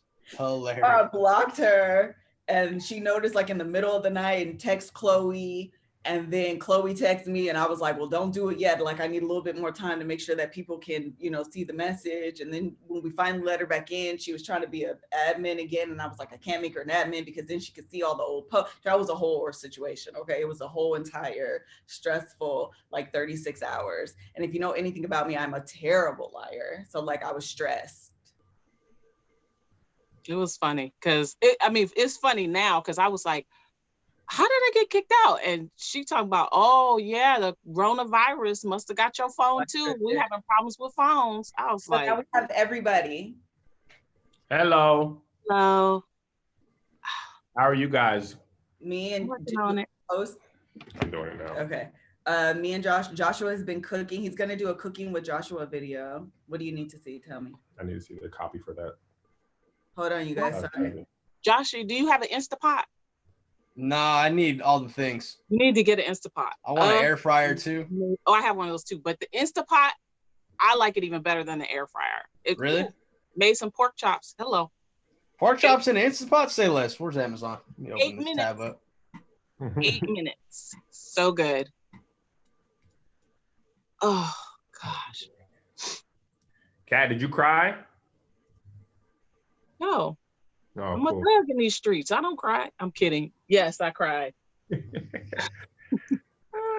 Yes. Y'all don't know. Why don't you let me like copy and paste it to you? I can't copy it off that thing. I tried. Why Oh, don't they allow you to do that? I don't know. Whatever program they put it in. send me to bed. No, Missy, I'm not going to bed. Wait, Kev, we really back in the office next week? Yes. The The LA's opening partially. I'm so be scared honest, for this Josh, reopening. Sorry, we keep could going. have we didn't even have to stop shooting ever. I had a feeling that was the case, but I mean that's still. Yeah, we were covered under the media policy. That's why Just Kidding News never stopped. Mm-hmm. But I just felt like for our own mind, it was probably better. Mm. All right. got it. I'm sorry, I'm reading the comments. Just make sure I don't spell nothing wrong. Who's lost says anything. And what time are you going to in 10 minutes? I need to send that link to Doughboy. Can you send it to him? It's in the KOS chat right now. Oh, you already put it Yeah, there? because I sent it to Joshua. All right. Just you might have to tell him that that's it though. What y'all? Okay, so where do we talk about? Yeah, Joshua. Yes. Don't get into his love life. Leave Oh, that man fine. alone. Oh no, it's weird right now. But like I said, I think that's also. Gosh, All I dang saw it, her yes. was her cross her legs. I know. She did this on the chair with the repositioning. That is That's always on. fine. Uncomfortable. I'm in control of the conversation now. Joshua, let's you and I talk. You know what's funny that both of you guys are on here because I call Joshua Joshua. He's never Josh, not Joshy, none of this. And Catherine is always Catherine, not Kat, none of this. Catherine, Joshua, that's it. But I think you guys are like the only 2 people that I do that to. Man. I don't know. Kev, are you still doing that 1:30 with It's Surreal? Uh-oh. Today? Yeah, remember last week? That was the email. Is it today though? It is today. It's on the calendar. Yes, I'm doing Do this. you want to tell Doughboy to join? Yeah, tell him. He said he needs to do 12:30. I haven't been checking my calendar like I should. I should have. They honestly, I forgot, but Jeff texted me about it last night. He sent me the cover art that he's already working on for it. I don't know why I would do something on Tuesday. What is it for? This duo, they're called It's the Real. They have a podcast called A Waste of Time. But they have this thing called Quarantine Radio that they're posting every single day. This is like a 20-minute conversation. But they had Issa on there a couple weeks ago. How did they get Issa? I'm not sure actually. I don't know if that was I'm honestly not positive how they got Issa. I could ask just because like I never really asked how they but yeah, Kev, you're supposed to have, I mean, I don't know if I can say this out loud. You're supposed to have Larry Wilmore and Sylvia Obell on your episode. Oh, snap. Dope. So that's why they arranged for that's why I think they proposed Tuesday, because so they can have the same people. All right. Oh, did you see a video? Catherine says she emailed you. No, he saw it. Somebody was asking in the chat if he saw the birthday video, but he did because I emailed it to him. Got it. It's also on the Stage Crew Instagram. All right. And no, just because I have long hair don't mean I'm mixed. I'm black. My mama black, my daddy black. Why do people ask that? I'm sorry. That's a bit. I'm sorry. I'm sorry. I forgot. I'm actually on the camera. Okay. Hello. No, right. Yeah, black people can grow hair. Maybe I didn't. If you stop putting the chemicals in it, you can grow Girl, it. don't come for my life. I need to relax it right now. My bad. Oh my God.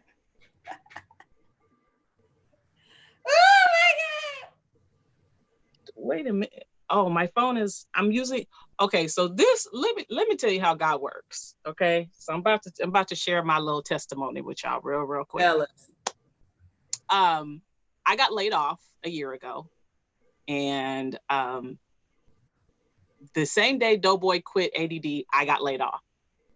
And my husband had to have surgery in April, so I didn't go back to work. And then after he had his surgery, I had to take care of him. And then he started getting better. And I just felt that God told me not to get a job. He's told me not to go back and get a job. And so I didn't. And I'm praying and I'm like, okay, God, I don't understand why I'm not going back to work. And the whole time, that's when I started helping you with the book club, all this other stuff. And so I was just praying. I was like, God, you know, that's my heart's desire. You know, my heart's desire is to work with Melissa because I see the vision of how she helps women and how she helps people and stuff like that. And so just a couple of weeks ago, I got a part-time job, or a few weeks ago, I got a part-time job with a friend of mine, his company. I do admin stuff for him. So I am 1099, so that works. Yeah. And it's been a blessing, but you know, money is a part-time job. Money is kind of crazy. And I was talking to my husband yesterday because I just got my tax return, and I'm laughing because I'm looking down at my computer, which is hella old. It don't have no camera. So I was like, I can't Zoom, and I don't have no camera. I have to use my phone, and I'm trying to but I was just like, okay, God, it's funny how you tell me to be patient and to save your money and don't go spend and don't go do a whole bunch of things. And it's like, it's just interesting how things come full circle. And if you just wait on God, and I know this is sounding preachy, but I don't mean it to be, but really, if you just wait on God, he will come through bigger than you could ever expect. And it's like I was telling you, and when I talked to you for my birthday, it's like, I know you. That's weird to me. Mm-hmm. Because like Melissa, bless her heart, she thinks she's regular. She's not. Regular. You're not. You're not. But it's like, it's just a blessing. It's a real blessing. I'm grateful. And I know Doughboy's looking at me like, who the hell is that? Hi, No, Doughboy. I'm grateful too. I'm grateful that you're grateful. This is great. Well, I love you, Welcome Doughboy. to the- I've never met you. The only one out of everybody I think that I haven't met, and I have been following you because I've been following Kevin forever. So I've been watching you since I'm 6 days sober, I'm 11 days sober. Now I'm 3 days sober. Oh, wow. I remember those okay. periscopes. So I've been following you forever. I appreciate you. And your name is Kat James? Yes. Nice to meet you. Nice Finally, to meet you. Kat James. Yes. And I'm grateful that you're grateful. I'm grateful as well. So this is dope. We have something in common. Yeah, you're a good dude. You get a lot of slack, but you are a good dude. I appreciate you. Thank you very much. Joshua, you know I'm living for this, right? This is the best thing. That was the best introduction. Everybody's good. This is great. This is great. Okay, bye. All right, we got to do the righteous and ratchet because I gotta do something at 1:30. All right. Okay. Please do it. Please do it, Kev. Please do it. All right, love you, Josh. Okay, goodbye, guys. See you next week, Peace, Josh. Blada. Peace, bros. Did you take a look at the No, I didn't. I was shooting the whole time. I've been shooting since 9:30 straight. Okay. All right, well, it's all in there. It comes to the way you like it on my computer. Everything you probably know about Insecure. We talk about. I put that up first. Cinco de Mayo, us being in the house. The black dude who got slapped by the cop. Let's not talk about that. Okay, well, that's why I sent you. Okay, well, just go over and tell me what. Read it if I'm shooting from 9:30, Joe. How? How? I get it, but I don't know what you don't want to talk about. I know that's what we're talking about it now. All right, so we don't got to talk about that. All right. Then Wendy's can't sell burgers. Oh, wait, no. Scott Disick is about to sue the rehab facility because they put his picture up on the internet and told people he was there. Wendy's can't sell burgers no more because they're running out of meat. The murder hornets are real, but they might not kill you. Monkeys out here trying to kidnap children. Safe suits. They're coming out with safe suits. DJ Khaled had an issue when the twerkers pulled up to his live. And 50 Cent don't want to battle Ja Rule, but he will battle Snoop if Snoop is up for it. Hit for hit. All right, let's do it. You ready to go? Hold on, let me close the door.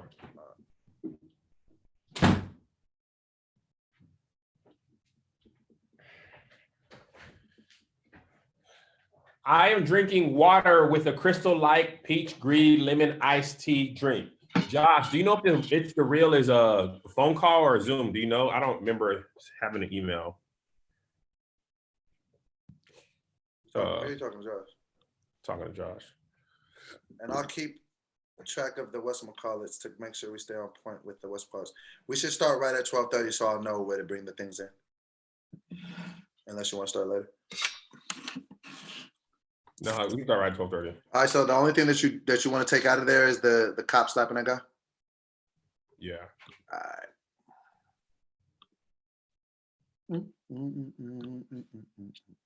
Okay, okay. All right, you ready? Just phone, Josh? All right, cool. Is Josh there or are you on the phone with him? No, he's in the comments. Okay. Hold on one second. You ready to roll? Yep. Send me the link for this. It's already in Patreon. Ah. I've been live since 9:30. That's what I was telling you. Okay, cool. All right, what's up? What up? This is your boy, Dope Boy. This is Head on Stage. And this is another installment of Started Off to the Front. Righteous and ratchet, and your head is too big, and please don't crack. Ah! Oh, now I got to get a new laptop. What's going on? Before we start, Patreon update. Thank the Patreon. Starting today, Doughboy. Okay. I will be able to pay actors and actresses for their time that they appear on Kevin on Stage Studios content, Unpopular Opinion, Game Night, things like that. They will be able to be paid thanks to the new patrons and the olds who've been there from the beginning. We have reached our first milestone, which is pay people to be able to appear in the stuff. And I appreciate that so much. I'm super thankful about that. And Doe, you also need to listen to this episode of The Love Hour that comes out on Thursday. If you never listened to The Love Hour ever in your life, promise me that you will sit down, focus, and listen to every word said on The Love Hour this week. It might be one of my favorite episodes ever. Is it one of the Men Talk ones? Yes, it's on imposter syndrome. Just me and Steven, the therapist. So please check that out. All right, let's get to the stuff that we want. Okay, but before we go, like you said, shout out to the Patreons, the Right Pat. Like you said, that we're giving them a ton of new content that they can get nowhere else. We got series like Slept On, Joshy Gon's tape, spoiler alert with me and Kev, a bunch of other different things. You can join for as low as $5 a month. Bonus episode of Righteous and Ratchet, 2 episodes a week if you're a patron. Yes. For a month, double your trouble, double your fun. For the hot 5, and we don't do those things where with different tiers and stuff. You pay the 5. Like, listen, we just want everybody. Well, we do the tiers. If you have more than 5, and if you got more than 5, but hey, we just gonna make sure y'all all get flooded with content. KevOnStageStudios.com. Let's get into it. Insecure is back. Now, mind you, I had been a huge fan of the show, and I hadn't really caught it because I think I'm getting accustomed to just being able to binge watch stuff, and I don't like week to week anymore.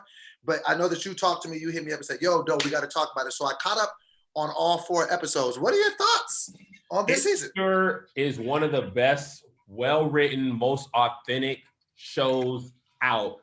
I love that it's not so, like, it didn't do what Empire did. No disrespect to Empire, a little disrespect to Empire. So just like ridiculous that it wasn't based in reality for a while anymore. And Insecure is like super authentic. And the reason I wanted to talk about it is because this last episode was like the poignant thing of like adult friendships are hard. They are. I realized that watching that. I was like, I understand this.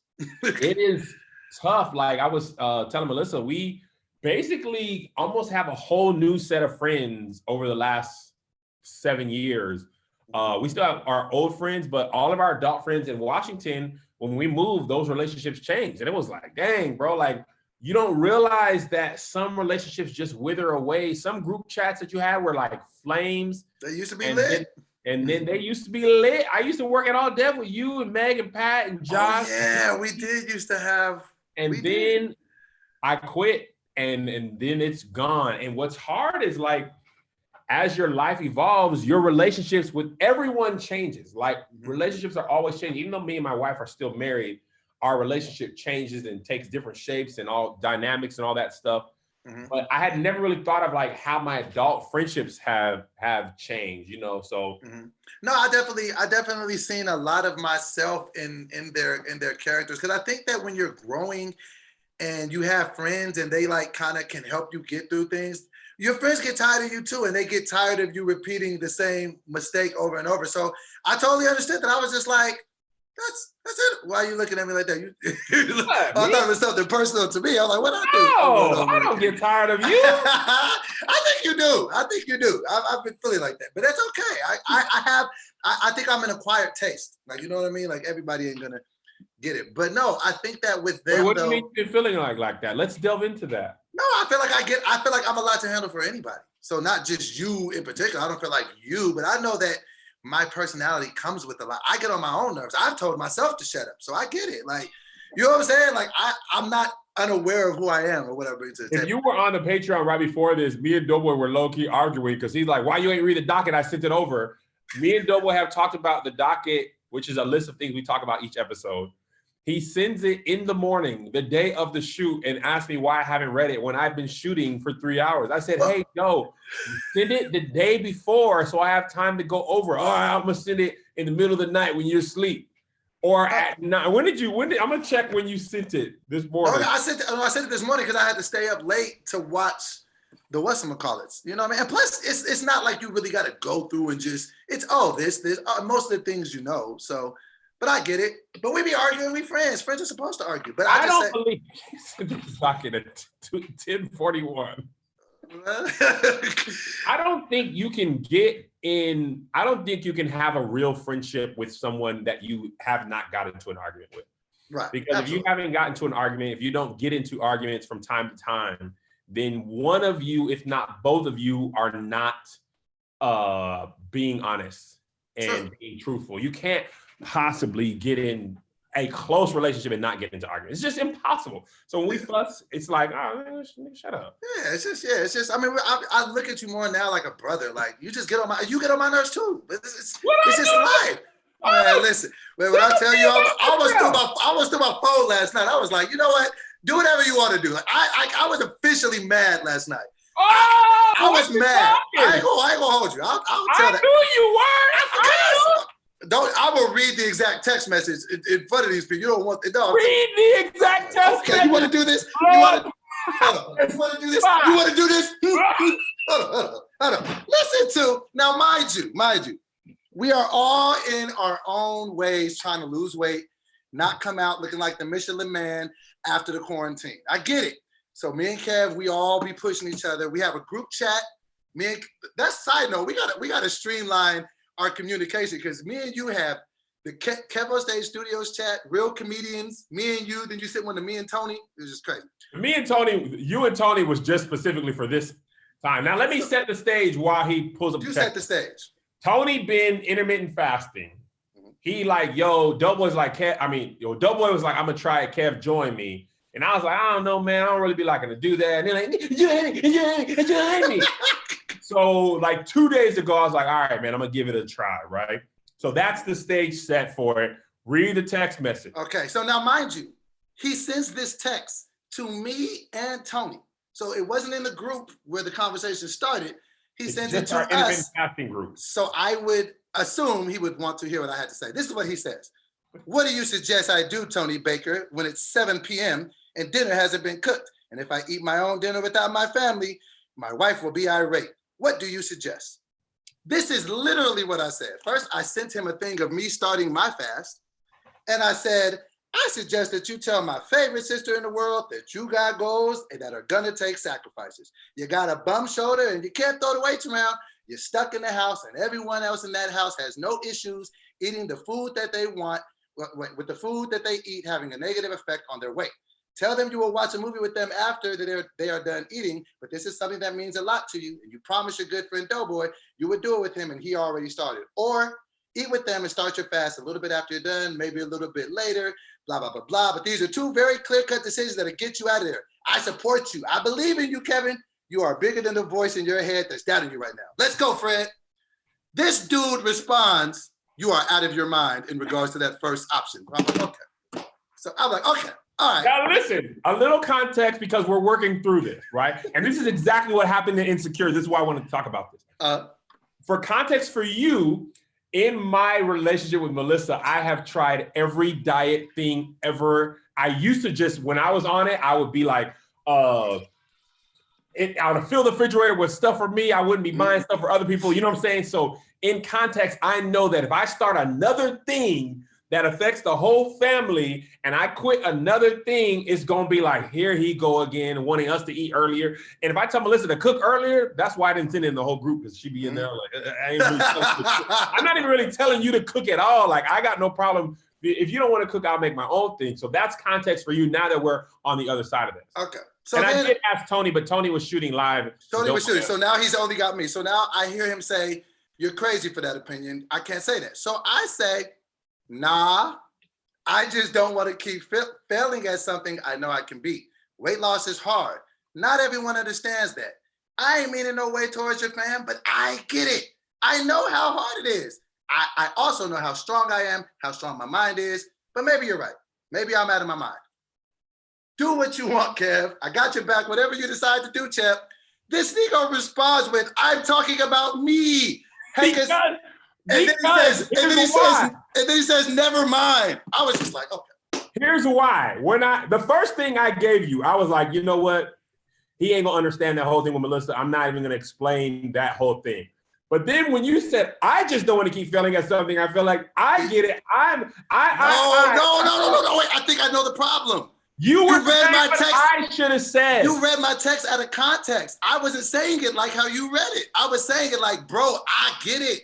I know how hard this is, but I also know I'm strong. This is me trying to motivate you. No, like, never mind. And then when you just said never mind, I basically was like, man, do whatever you want. I don't care. You said, and I'm gonna tell you this, and here's the other thing that happens in relationship and friendships is things happen in context. In our group, when something is about someone else, you be finding a way to make it about you. So when I asked her, Oh, okay. and I you're like, understand this that. is how I do, and I can't keep feeling like, nigga, ain't no. See, now you got me But nigga. see, that's the thing. I was just trying to say it like, I'm in here with you. I get it. But I you didn't know. say that. You said I can't keep failing at something I don't know how to be. Ain't nobody ask you about your problem. Right. So now I I was see. asking Right. Tony what I should do, and you jumping in saying what you should do, because I know Tony will be like, Kev, here's what you do. Shut up, you little grummy punk. You eat this food or you stop crying about it. And that's what I was saying. When I asked you what I should do, and you turned it around and said, here's how I feel, I can't keep feeling. I was like, nigga, don't nobody want to always hear about you. Right. Always you. Marsha. What about Jan? Let me tell you though, in that moment, I was like saying it like, bro, I'm standing in this with you. Like I'm here with you together. Like you're not by yourself. I too got to stop eating. This is difficult for me. Ain't nobody trying to hear about you in that moment. I want to know what Kevin.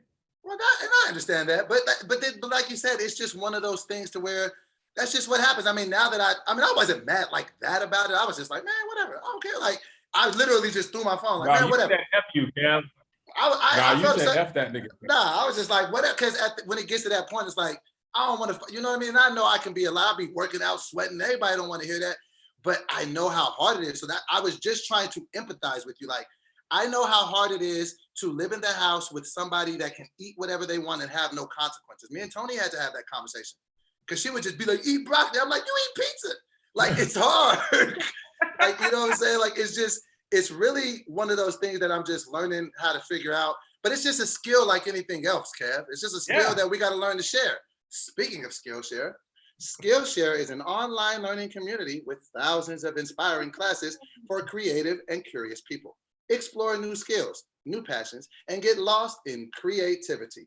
Skillshare offers creative classes designed for real life and all the circumstances that come with it. Now, Kevin, you know I've been trying to do my thing with photography, been trying to get it on, I've been trying to take pictures. So, I hit up Skillshare, I'm learning a different skill on how to edit, take pictures, the whole thing, so I can build my YouTube page so I can get it popping in the streets. Now, listen to this.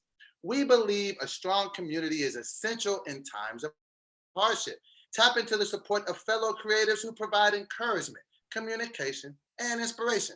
Drawing, writing, and journaling classes can be a great way to help manage stress, practice mindfulness, and feel connected to one another. Oh, Kev, I forgot to tell you about that. I also took their journaling class. Bro, it's lit. It helps me just kind of put all my thoughts out and kind of separate them later when I'm feeling differently. It's really, really cool. Now, listen to this. Explore your creativity and get 2 free months of premium membership at Skillshare.com/RR. That's 2 whole months of unlimited access to thousands of classes for free. Get started and join today by heading to Skillshare.com/RR. That's 2 free months of unlimited access to thousands of classes at Skillshare.com/RR. RRR. Listen, the people in the chat are saying, I'm Molly, you're Issa. First of all, that means I'm trash because Molly this season, I'm like, girl, let Issa grow. But here's what happens in adult friendships. See, and this is exactly why I think this is so important. The audience member, we have the full view of everything, right? We have the full scope. We see what Issa's growing, and she really got her stuff together for the first time. But her and Molly ain't been hanging out like that. And Molly, we like, girl, you be making the same mistakes too, right? And we are our friends both in the moment, but also we know our friends' past mistakes and we judge them. And we hold them to them. We hold them more to what they were until they consistently show us that they've changed. And that's what happened in the chat. Like, I didn't take it as I'm trying to stand with you. I took it as, here go Doughboy turning something about that ain't about him into him. And I need somebody to be like, nah, Kev. This is about you. I understand, but here's what you got to do. Like, the funny thing is, I didn't even read the last part of your message. Once I started you saying, and the other thing, I'm like, bro, I'm not finna be eating. Like, if I eat dinner with my family at like 8, that means with this 16-8, I'm not gonna eat till 12. I'm like, bro, I'm not finna just be doing that. No, that's dumb. And I'm just not gonna not eat dinner with my family. There's no life thing that's gonna stop me from doing that. So everything else has to be around that. But then I was like, actually, what Doughboy said at the end, if in my own feelings, I could have listened. He was like, or you can just eat with your family, which is important to you, then eat later the next day. And by that point, I was like, man, the first thing you said was dumb, right? But you don't have the full picture of my relationship with Melissa, and you can't possibly send your text with all the information I have. Right. And I don't know your tone, so now I'm texting you with my attitude. I'm in my feelings. You're like, nigga, I'm trying to help you. You asked me. If you don't want me to say nothing, why you should have just texted Tony by himself. That's literally what I was thinking. But it makes sense when you say it like that. And it's just really just communication, because that's another thing that I suffer with, because I've been trying to lose weight for so long. People always think I'm never serious. They're like, you're always on or you're always off. And like, I be trying to just stay serious, and it'd be like frustrating me when people don't be like, he's serious this time. But I get it, man. And I apologize if I wasn't there for you the right way. No, you don't. I need to apologize. Actually, I did apologize in the text last night. You did. I ignored you. I was like, shut up. Yeah, I apologized. For the record, I said, Doughboy, I'm sorry I snapped at you. Right. And Doughboy didn't say anything. No, and then you started texting again this morning. I was like, but nah. Now here's the thing, right? While we're growing, yes. Then you come into the chat like, why don't you read the docket? We've said how many times I cannot read a docket that you send the day of. There's no way. Like I can't. I'm shooting from 9 o'clock until Righteous and Ratchet. I can't stop and do. And today of all days, I did Dear Kev, and then I did an hour and a half of the Love Hour by myself. And then I have to immediately come and do this. So I'm like, bro, why can't you send the docket the day before? Why? You're right. And I can have to have news from today. We can do news from yesterday. You don't have to send it in the middle of the night. It doesn't have to be the most up to date. So I'm like, bro, how many times I say that? Like, bro, I can't read it that day. I can't. And then you be getting frustrated at me. Like, I told you I can't read it today. But in all fairness, and I will take that. You're right. There have been times that I sent it day of. But in the same argument, there have been times where it was sent the night before. But I get what you're saying. In that moment, I get how it felt. And it's crazy how communication is, because like I looked at it totally different. That's what I'm saying. Than you just saying that. I was just like, man, this is wild. And we're watching Molly and Issa like, bro, all y'all have to do. But okay, so perfect example. In the last episode, Issa needed help with her headliner had backed out. Right. So she calling Molly as a homegirl, like, hey, I need you. Just ask your boy. This girl, well, what did you do to mess it up? She's like, girl, I ain't do nothing. Well, I ain't gonna lie. I felt a certain type of way when she hit her up, like, I'm with him right now, but I ain't gonna ask him. I was like, bro, because here's the thing though, right? I'm not gonna be on Molly's side. Yvonne is my girl. Yvonne is my girl. Molly is not, right? Because guess what? We want to root for Issa, but in their dynamic, Issa has been the one who messed up, and Molly's always been picking her up. But also, Molly never sees her own mistakes. She only sees the bad in her dad, in Issa, in Dro, in Asian Bay. I don't know that dude's name on the show. Yeah. Her boyfriend. You know what's cool about what they do too, and I know that you can appreciate this because we're currently writing a movie right now. They create the characters and they stick to them no matter what. Like Molly is like, she's like that with her dad. She's like that with her brother. Yeah. She's like that with, and they don't leave that frame. And it's so cool to see good. I was watching it yesterday. Like, no, people do that. Right. We know that we should be better, right? But you are who you are. That's why I always talk about Heat. I just recently watched Heat back. I hadn't seen it in a long time. And I love it because Robert De Niro's character was so intent on being who he was. He had gotten away with it. He had gotten away with all he had to do was let that one slight go and go to the airport. And he couldn't. He's like, I can't. This is Larry David in Curb, he has to say something. Most people would let small stuff go. Walter White hit a point where he could have stopped. He couldn't even spend all the money, but he was just like, I like it. Right. But no, hold on. I have to give props to Issa Rae for one, because this is my first time watching any of this season. Shout out to Issa. Repping for the big boys. He had a big boy in there. Oh, yeah, we didn't even talk about that. Yo, we are here. Yo, I was so, as a big dude, I was like, wait, he's gonna get a sex multiples? Like, that was dope, because big dudes don't ever get to show our body. They showed it. No, and we be having, when I saw him, I was like, my stomach hangs over as well. My stomach is big during the sets. His is big. He has beautiful women. I have beautiful women. We be getting women too, like, don't trip. Don't trip. Don't ever trip. Ab dudes, I'm telling you, abbed up dudes with muscles be corny because they got to get the muscles because they can't get the girl. What a big dude like, bro, my smile, my game, I get the finest, the baddest. So I ain't got time to And he was such a hood big dude. He was like, oh, that's dope. I was just like, bro, it's so well written. It made me realize how much I liked it. Because I feel like they were gone for a whole year. I feel like they definitely took a year off last year. They didn't have a season. And it just shows and they came back on some fire, like, and they got renewed for a 5th season like 2 days ago.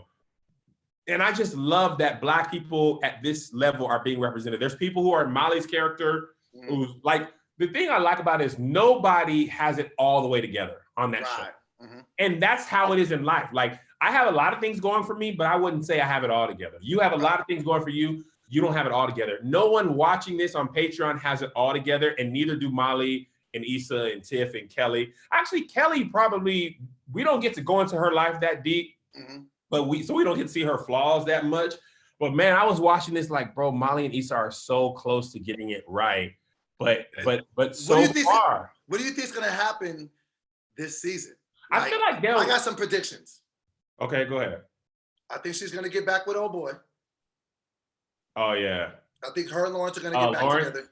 Yeah. But I think either one or two things are gonna happen. They're gonna get together at the end of the season and just make it happen, and then we're gonna see her marriage maybe next season. Oh, by the way, while you're on that, one line that Issa said, I don't know if it's this episode or the episode before that, when she was like, I feel like this girl's reaping the benefit of the dude. I sat up in my seat like, ooh. Because people like to dog Issa for cheating, and obviously cheating is wrong. But bro, Lawrence brought nothing to the table for years. And we don't bring that up as much when we talk about Issa cheating because I think Condola was like, well, would you have left if she didn't cheat? And he was like, no, like that was such that whole dynamic with that girl, it's just, that's the one thing I'm just like, that just feels, I don't know how much longer that girl's gonna be around, but it seems like whatever chemistry they had is kind of dissipated. I think 2 episodes ago, it started to fizzle out, but that's what was your other prediction? That's gonna happen, and that I feel like Molly and Issa are gonna separate. I feel like they're gonna separate. The first episode, there was like, I don't really F with Molly like that no more. That's what I'm saying. Like, I think they'll come back. I think they will get to their senses because hopefully they'll have it. But this is why I wanted to talk to you about that.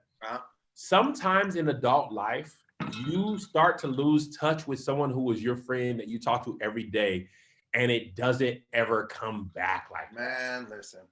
And I think about that often. Like, bro, my boy Ant, when I was in college, every single day we chopped. He was one of the original playmakers. Yes. He's still one of the original playmakers. Well, but I'm just saying, he's the one who started it with you, him, and Jay.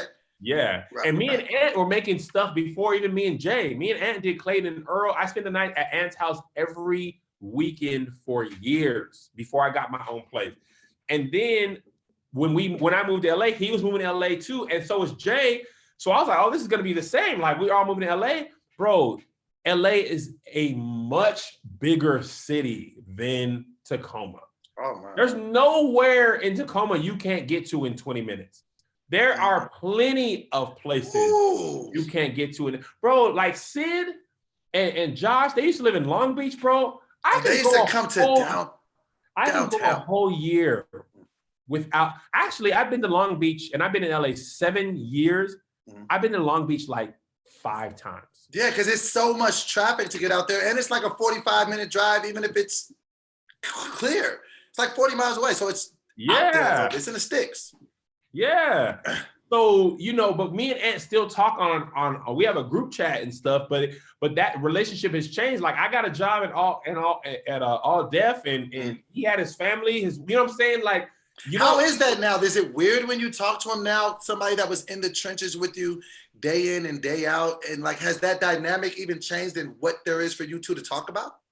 no, I feel like we still it has changed because we used to have the playmakers videos to talk about. Okay. You know what I'm saying? So we don't do that anymore. So we still talk about life and sports and stuff like that. But we're cool, but we're not as close anymore. But what I really want to talk about is sometimes you don't even be cool with the person no more. You know what I mean? Like, Yes. that is hard. Then you see like pictures online, you be like, "Dang, bro, we used to be." No, that's the same thing that I was saying. I did a vlog about that, and I was talking about relationships, but you can put the same theory to friendships. It's like that always boggled me so much. You can be in a relationship with somebody, right? Talk to them every day and spend everything you do is with that person. And then for some reason y'all break up, then you just never speak to them again. And then when that happens with your friends, it's like, how do you even do that? Like, don't you miss them? Don't you be like, dang, man, we used to talk all the time. Like, how are you? It's just so weird to go from every day to nothing. We so don't weird. even talk anymore. We don't even know what we are. Let me ask you this. Do you feel like friends can outgrow each other as adults? Just Yes. like you're just not into the same things anymore. Yes, bro. I'm telling you, like, I think we think in life, every relationship is forever. And they're not. There's some people in my life now that I didn't even know years ago. Mhm. I didn't know you. I talk to you I be thinking about that, bro. Like, every day, at least by text every day, and by phone, 4 or 5 times a week. We just be but we used to see each other 5 days a week for like 8 hours for like 3-4 years. Yes, and now we don't, and I feel like it's literally it's tough, man. It's tough for people to. No, you know what? No, you know what's really tough that really be bothering me and keeps me up at night? Insurance. Now, as an insurance marketplace, Policy Genius talks a lot about how unpredictable the future is. And right now, life is unpredictable and scary. Policy Genius compares quotes from the top life insurance companies in one place. It takes just a few minutes to find your best price. This doesn't just save a lot of legwork. You can save $1,500 or more a year by using Policy Genius to compare life insurance policies. Now, Kev, you know I've been getting my affairs in order, trying to be a whole adult out here. I'm adulting. So I had to get my credit up, different things. I had to get life insurance. So I hit the homies up over at Policy Genius. I found I was paying way more money than I needed to be. They switched it up. I'm saving like $632 a year thanks to Policy Genius. Yeah. Now listen to this. Once you apply, the Policy Genius team will handle all the paperwork and red tape for free. They're in contact with the life insurance companies every day, monitoring developments and helping customers navigate every step. So if you're one of the many people looking to buy life insurance right now, but you're not sure where to start, head to policygenius.com. Policy Genius will find you the best rate and handle the process completely.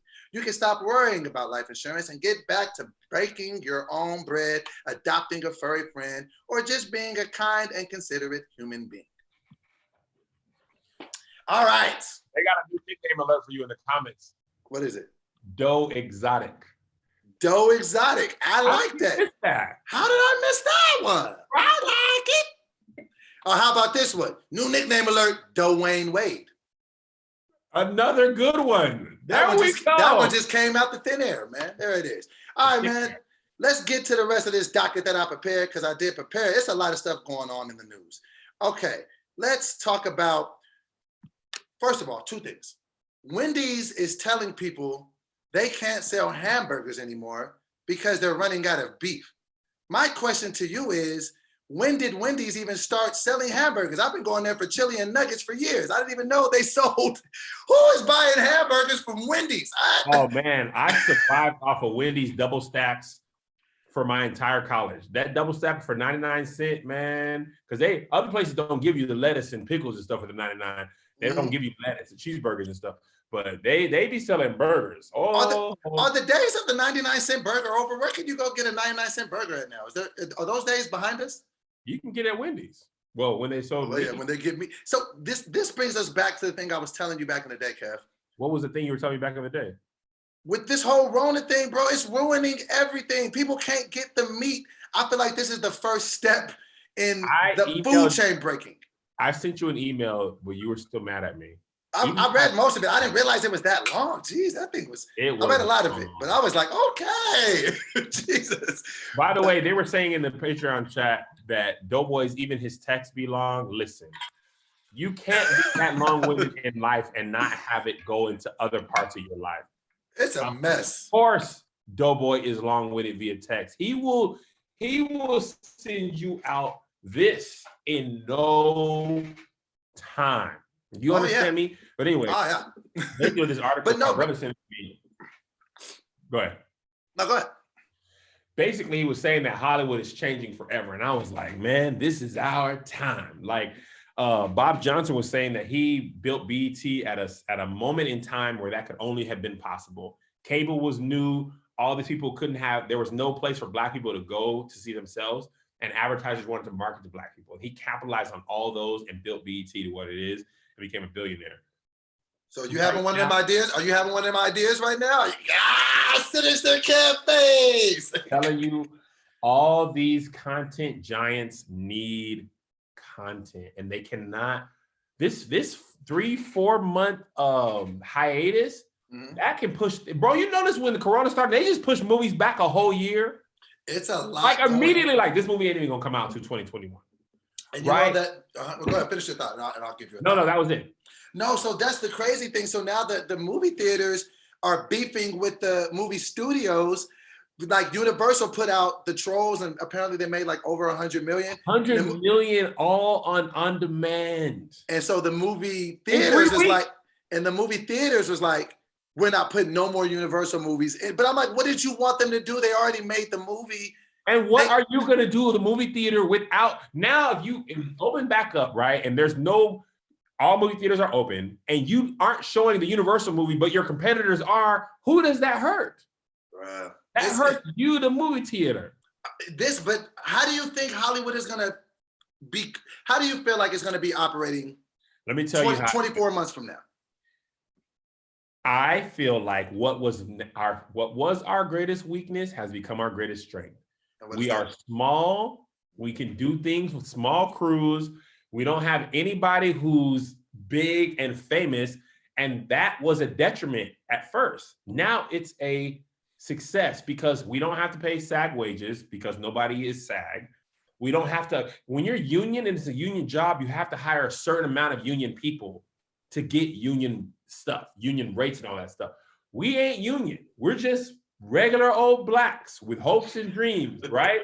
So we can turn my office in there, the office that we have, we can turn one of those rooms into a police station and shoot it in there. We don't even have, bro, because Greg can build sets, we basically have a mini sound stage. Like, I didn't even think about it until I read the article. I was like, wait a tick.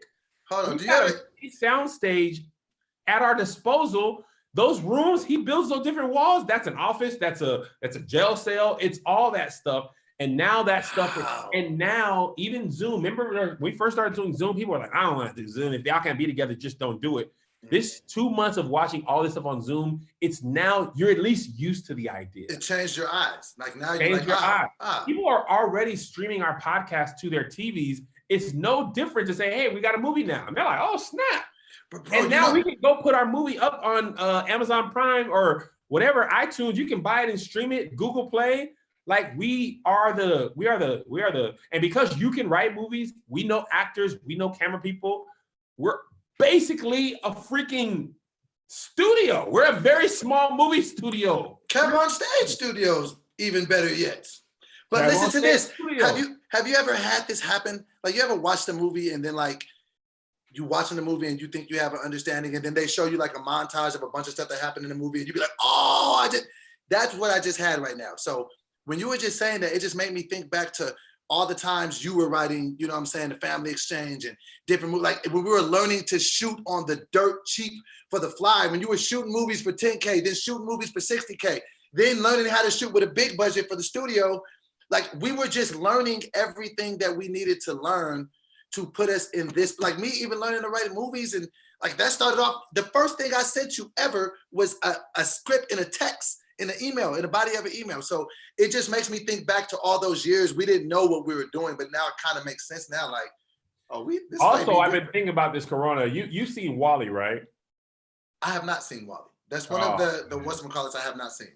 Wall-E, in the movie Wall-E, everybody's got their own little basically hovercraft, and the whole world is fat and lazy. And I was walking today and I was like, bro, this is the beginning of Wall-E, because we're now like, I'm gonna just stay in the house. Like the article was saying, like, it's gonna be tough to get people to leave their house. Like, why though? Before even Corona, like my sister-in-law, when the movie theater got shot up, she was like, after that, she was like, I never felt comfortable in a movie theater since then. Bro, since they've been shooting up schools, I would be nervous every day I drop Kiara off at school. I just say a little prayer in my head, like, but I would be nervous sending my own child to school because it'd be crazy out there. Movies could come back. I see a lot of people saying that in the comments. Like, people will be like, because there is certain experiences of the movies that you like, and most of it is the sound. And the snacks. Snacks. Ain't no sound. Popcorn, bro. You can make popcorn at home. That Orville Redenbacher movie butter popcorn.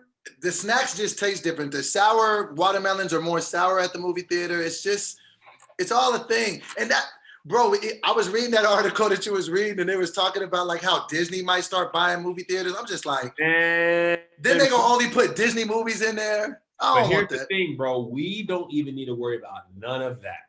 All we need to worry about is we have an opportunity to be a 100 or 360 degree complete studio, written, directed, produced, financed, distributed, all within this company. Ooh, you ready for that? Yeah. It's fitting to be lit. I wanted to talk to you about this. It's never a laughing matter when people are trying to abduct children and kidnap them. It's always a serious matter. But now they got monkeys out here trying to kidnap children, pulling up on motorcycles and trying to steal a kid. Josh, Doughboy, send it to Josh so people see what we're talking about. Wait, first of all, I got so many questions. Who hired the monkey? Where was he gonna take her? And who was gonna negotiate the terms of her release? You're a monkey, you don't talk. He really pulled up like, yeah, come on. First of all, let me show the Patreon so they can see it in real time. Y'all ready for the weirdest video you have ever seen in your life? Here you go.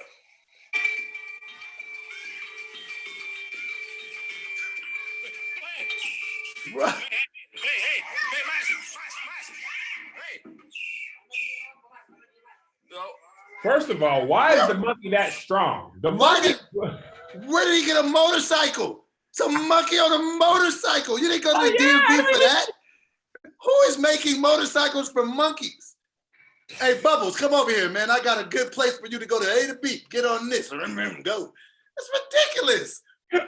I've never in my life seen a monkey on a motorcycle outside of a circus, and I ain't never seen a monkey. He was an old circus monkey. He's like, I gotta make money. They closed the circus down due to that Rona. There's a black market for small children, and I'm strong. And he is the most ambitious monkey ever. The girl was like 3 times his size. He's trying to drag her to a dark cave. Hey man, monkeys are strong, man. monkeys be wilding, bruh. Jeez. He out here monkeying around during this pandemic. that just lets me know that, man, 2020, just send 2020 back. This, man, give us our money back. This was not the year. Now there's a killer hornet. Have you seen this?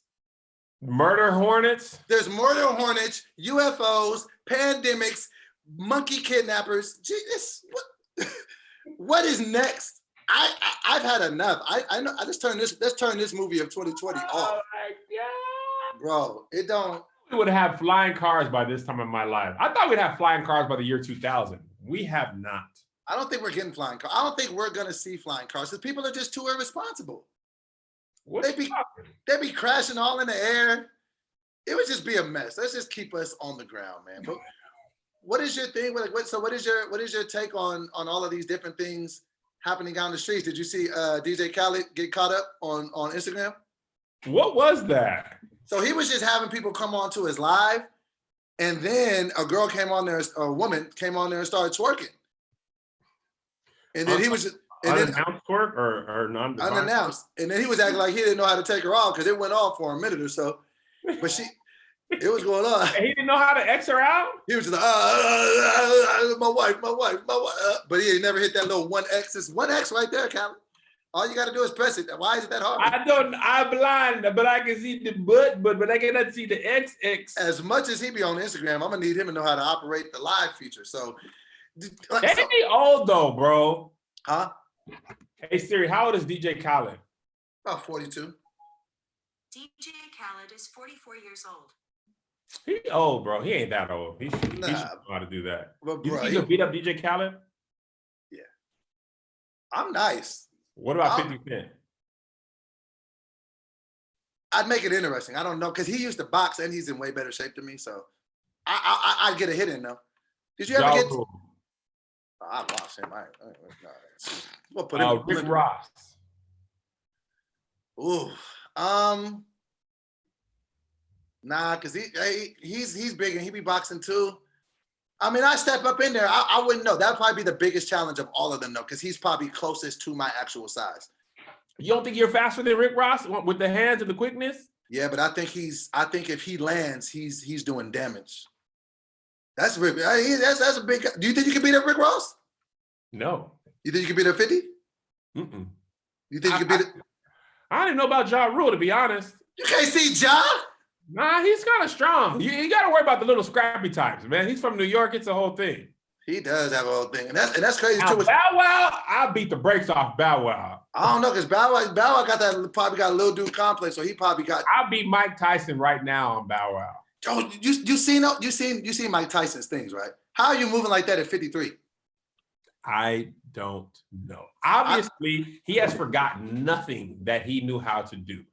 You would think, 53, he lost a step. He looks strong. Bro, he still look like he can still get in the ring and hurt something at any given time. You could get in the onion ring and hurt something at any time. Man, shut up, man. Side note, speaking of Ja Rule, so did you hear this whole thing, how everybody was trying to get him to battle 50 Cent? But I think people need to understand, for one, those guys had serious problems in the streets. I don't know if you can just 20 years later be like, oh, man, play your best song. So, remember that time you tried to shoot me in the face? Oh, man, you crazy. You're crazy, kid. But 50 Cent said, look, I won't battle Ja. Let's just delve into that first. If you had to go 50 Ja, who you think got more hits than that? Hits. I think 50 has more hits than Ja. But this is the argument a lot of people make. After that first album, Get Rich or Die Trying, he wasn't a hit-making machine like that. He had like 8 of them things on that joint. But then after that, it was, you get Magic Stick, Candy Shop, but it's not nothing. But do you think Ja has more hits? I can't think. I think even after 10 songs, I think I probably know more 50 songs than I would know Ja songs. How do you feel like overall about this episode? I feel okay about it. Well, this episode is sponsored by Blue Chew. Now you can increase your performance and get that extra confidence in bed. Listen up, BlueChew.com. That's blue like the color blue. Blue Chew brings you the first chewable with the same FDA-approved active ingredients as Viagra and Cialis. Now, Kev, the whole quarantine's got everybody in the house, so I've been in the house. I'm in a loving, faithful relationship. Man, Blue Chew is everything for round 2. Like, you know what I'm saying? I get to get up in there, mixing it around. You know what I'm saying? And the second time, I'll be like, no, I want to go to sleep. But Blue Chew be like, no, you don't. Get back in there, Tiger, and do what you got to do. Yeah, you feel me? So listen to this. Blue Chew is prescribed online by licensed physicians. So you don't have to go to the doctor's office or wait in the line at the pharmacy. And it ships right to your door in a discreet package. And right now, we've got a special deal for our listeners. Visit BlueChew.com and get your first shipment free when you use our special promo code RR. RR. Just pay $5 shipping. Again, that's BlueChew.com, promo code RR. RR. To try free. Blue Chew is the better, cheaper, faster choice, and we thank them for sponsoring the podcast. Okay. You really be using Blue Chew, huh? Oh, yeah. It's really effective. You don't? Oh, no. That's I was like, Blue Chew, bro. Sometimes I just eat it even if I'm not even finna smash it, so I'll just be ready if it just gets sprung up on me. Like, oh, yeah. Let's go. I'm in here. So, y'all ready? So, Who do you think would have won initially out of 50 and Ja? Like off the top of your head, best You mean guess. like what people have said? Yeah, well, what do you think personally? I think Ja Rule has more songs than we give him credit for, but I think overall, 50 would have won. I think we laugh at Ja now because of what 50 did to him, but Ja Rule had some summers where his songs were on the radio a lot. He was killing. He had a good run. I would definitely pick 50 though. Out of those two, but who would you go 50 and Snoop? I would absolutely say Snoop. Snoop's just been making too much music for too long. Snoop came out. You taking 50? Whoa! Put me on to this. I had not had this thought originally on my own. Tahir said Snoop only had one good album, maybe. Man, I slap Tahir for that. No. Now, no. Snoop, here's your Nicki Minaj thing all over again. To say Snoop only has one good album? A lot. I don't know about this. I don't know about the one good album or not. To Tahir's point. But he said that Snoop made a lot of music, but not a lot of memorable music after that album. Now think of that. Take Doggy Style out, right? The Last Meal is one of my favorite albums. So that was the last album that he did before he got off of Death Row. The first album that he did on No Limit, I forgot the name of it, but it was hard. And then his Rhythm and Gangster album was hard. And then he's so diverse, he did a whole gospel album. Yeah, that was butt though. You didn't like that gospel album? No. Really? Really? And you're really saying that you think 50 got more hits than Snoop? I don't know. I remember this was me saying what Tahir said. Tahir introduced this, but I mean, obviously off Doggy Style, there's a lot of songs off Doggy Style that you know, right? I'm looking at Snoop's songs. The ones I know that were fire were on Doggy Style. He had a couple features and stuff later. I would debate that with him on That's Debatable. That if he was to say that he honestly believes Snoop didn't make any impactful music after his first album, I would chew him off the. I would find many holes in that theory and thesis. Your confidence is the same no matter what the argument is, though. Absolutely. I don't even need to know what we argue about. I just have unwavering belief in my ability. All right, let's see what else did we go up and not talk about here. I think let's just talk about that before we get out of here, because I'm always repping for La Raza. It's Cinco de Mayo. What are you doing? Are you making tacos tonight? Man, Melissa has bought every taco thing available for purchase. Really? Yes. You know what I was actually thinking about today when I was walking? I was like, there's people in America, white people. What? Who will tell Mexican people, go back to your country, let's build a wall, you don't belong here, you're not here legally, this and that, and then we'll drink Mexican beer, fly eat Mexican all the tacos, and celebrate Cinco de Mayo and not even know, or eat all the tacos and not even know what Cinco de Mayo is. And not like, can you imagine telling people, go back to your country, want to build a wall, and then simultaneously celebrating their cultural holiday and not even seeing the irony in there? That's just you know stupid. I mean? Like, how? But people do that every day, bro. Like, I you know what I just realized? What's that? I don't have Mexican neighbors anymore. Wow. This is my first holiday without the Mexican neighbors So you're not gonna hear the music. You're not gonna be able to go out and hear it and smell the carne asada. They have the carne asada soaked in beer on the grill. It's probably on there. It's about 2:00 now, 1:30. Yo, they ain't finna stop partying till Saturday night. Oh, man. It's just white people here. Whites everywhere. Teslas and McLarens. I don't think I've seen a Mexican person in this neighborhood living since we moved over here. Have you met any of your neighbors? Do they know you? You don't be wanting to meet people? I'm not really talking to my neighbors no more. You got to walk around to each door and walk around with a tray of brownies and give each person one. Has that ever happened in your life? That happens in the movies all the time, but you ever did that? Never. When we were kids, we knew our neighbors though. Yeah, I knew my neighbors, but they never came over. I had my own place. I never knew my neighbors like we did when we were kids. Why? Why don't we know our neighbors? I knew my neighbors when I was young. I know I used to get on their nerves too. I remember one time I spray painted "Yo" on our neck because we lived in a duplex, and I spray painted "Yo" on a guy's car in gray spray paint, and that's all we had in our garage was gray spray paint. They came over there like, "Who did this?" I was like, "Me." It was spray paint right there, and he never covered it up. It just said "Yo" on the side of his white truck forever. Why did you do that? Because I was stupid. I did a lot of stupid things as a kid. One time I was trying to impress this girl and like date her, so I wrote her a love letter, tied it to a brick, and threw it through her window. I don't know why. I don't know. I was 8 years old. I just thought it was a good idea. Justin was with me. Let's go back to the spray paint thing. Nothing in your mind said, hey, I've spray painted this vandalism. Let me at least get rid of the spray paint. I don't know what I thought I had safe cover in the garage. So they were just like, man, y'all got spray paint? No. This is right there. Yeah. You got me, man. How'd you figure it out? I don't think I'm ever going to talk to my neighbors here. I wave to people when I walk by, but my neighbors back in my old house, I'm about to go pull up on them.